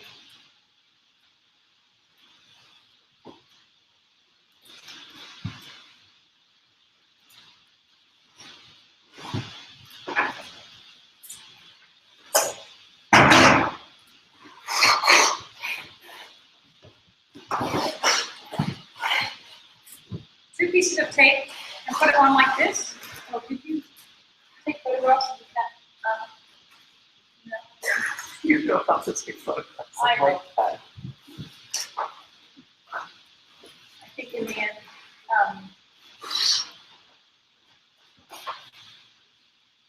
that's specificity. So if you can put tape on it like that, tape here and tape on that side. On one, and take one home with you. And then, how many do we have? 1, 2, 3, 4.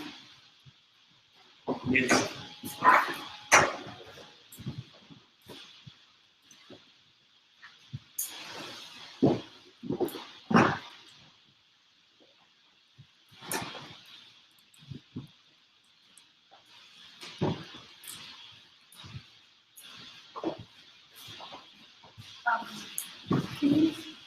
How many do we have? We've got more than 2, yeah? Can you lift this up? Come on, get on the other side.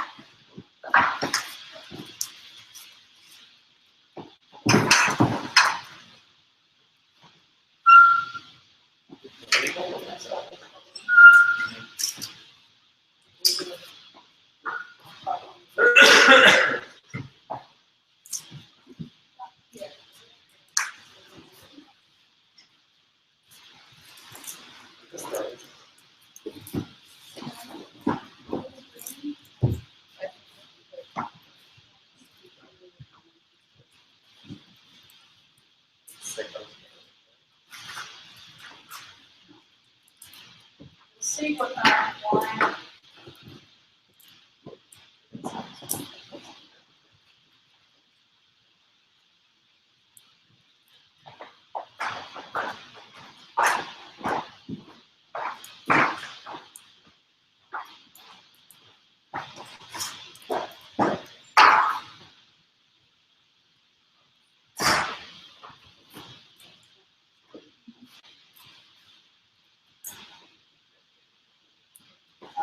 I can.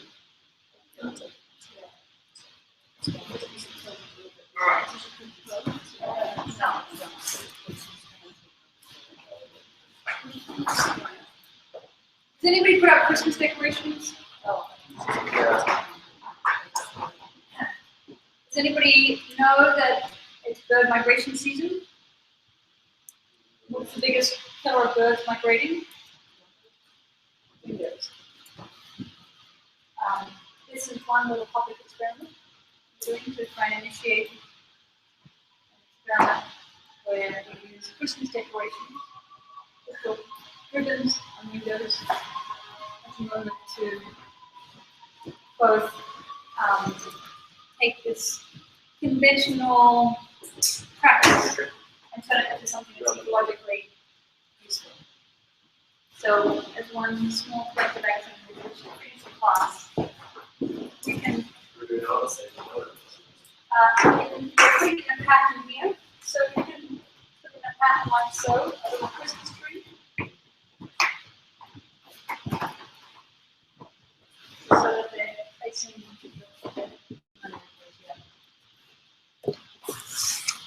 so then they work not only as a bird deterrent, but also as a decoration and also as a wind display.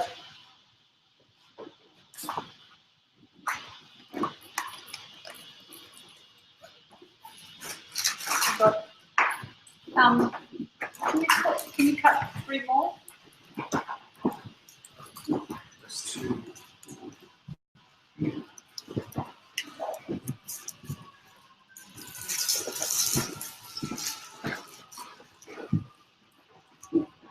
Hey guys, we'll email you the posting instructions. And one other final thing is to post them and just a small paragraph directly to me on reflections on your class, on this class, what you learned, what you wanted to learn. Remember, I asked them at the very beginning to formulate what your learning goals might be. Whether or not you have an understanding of agency and a sense that you know somehow how to articulate it. So the reflection that I would like is about the content of the class. And I'm really not interested in evaluating judgments on whatever it is, like typical class feedback. You know, does the instructor appear to understand the material as a judgment questions? Not, this is my class. This is an opportunity for reflecting on whether or not the material, what sense you made of the material. Yeah. Okay, there's our little Christmas wind display. Good deterrent. Merry Christmas. Merry Thank you. Christmas. Cheers. Bye, thank you.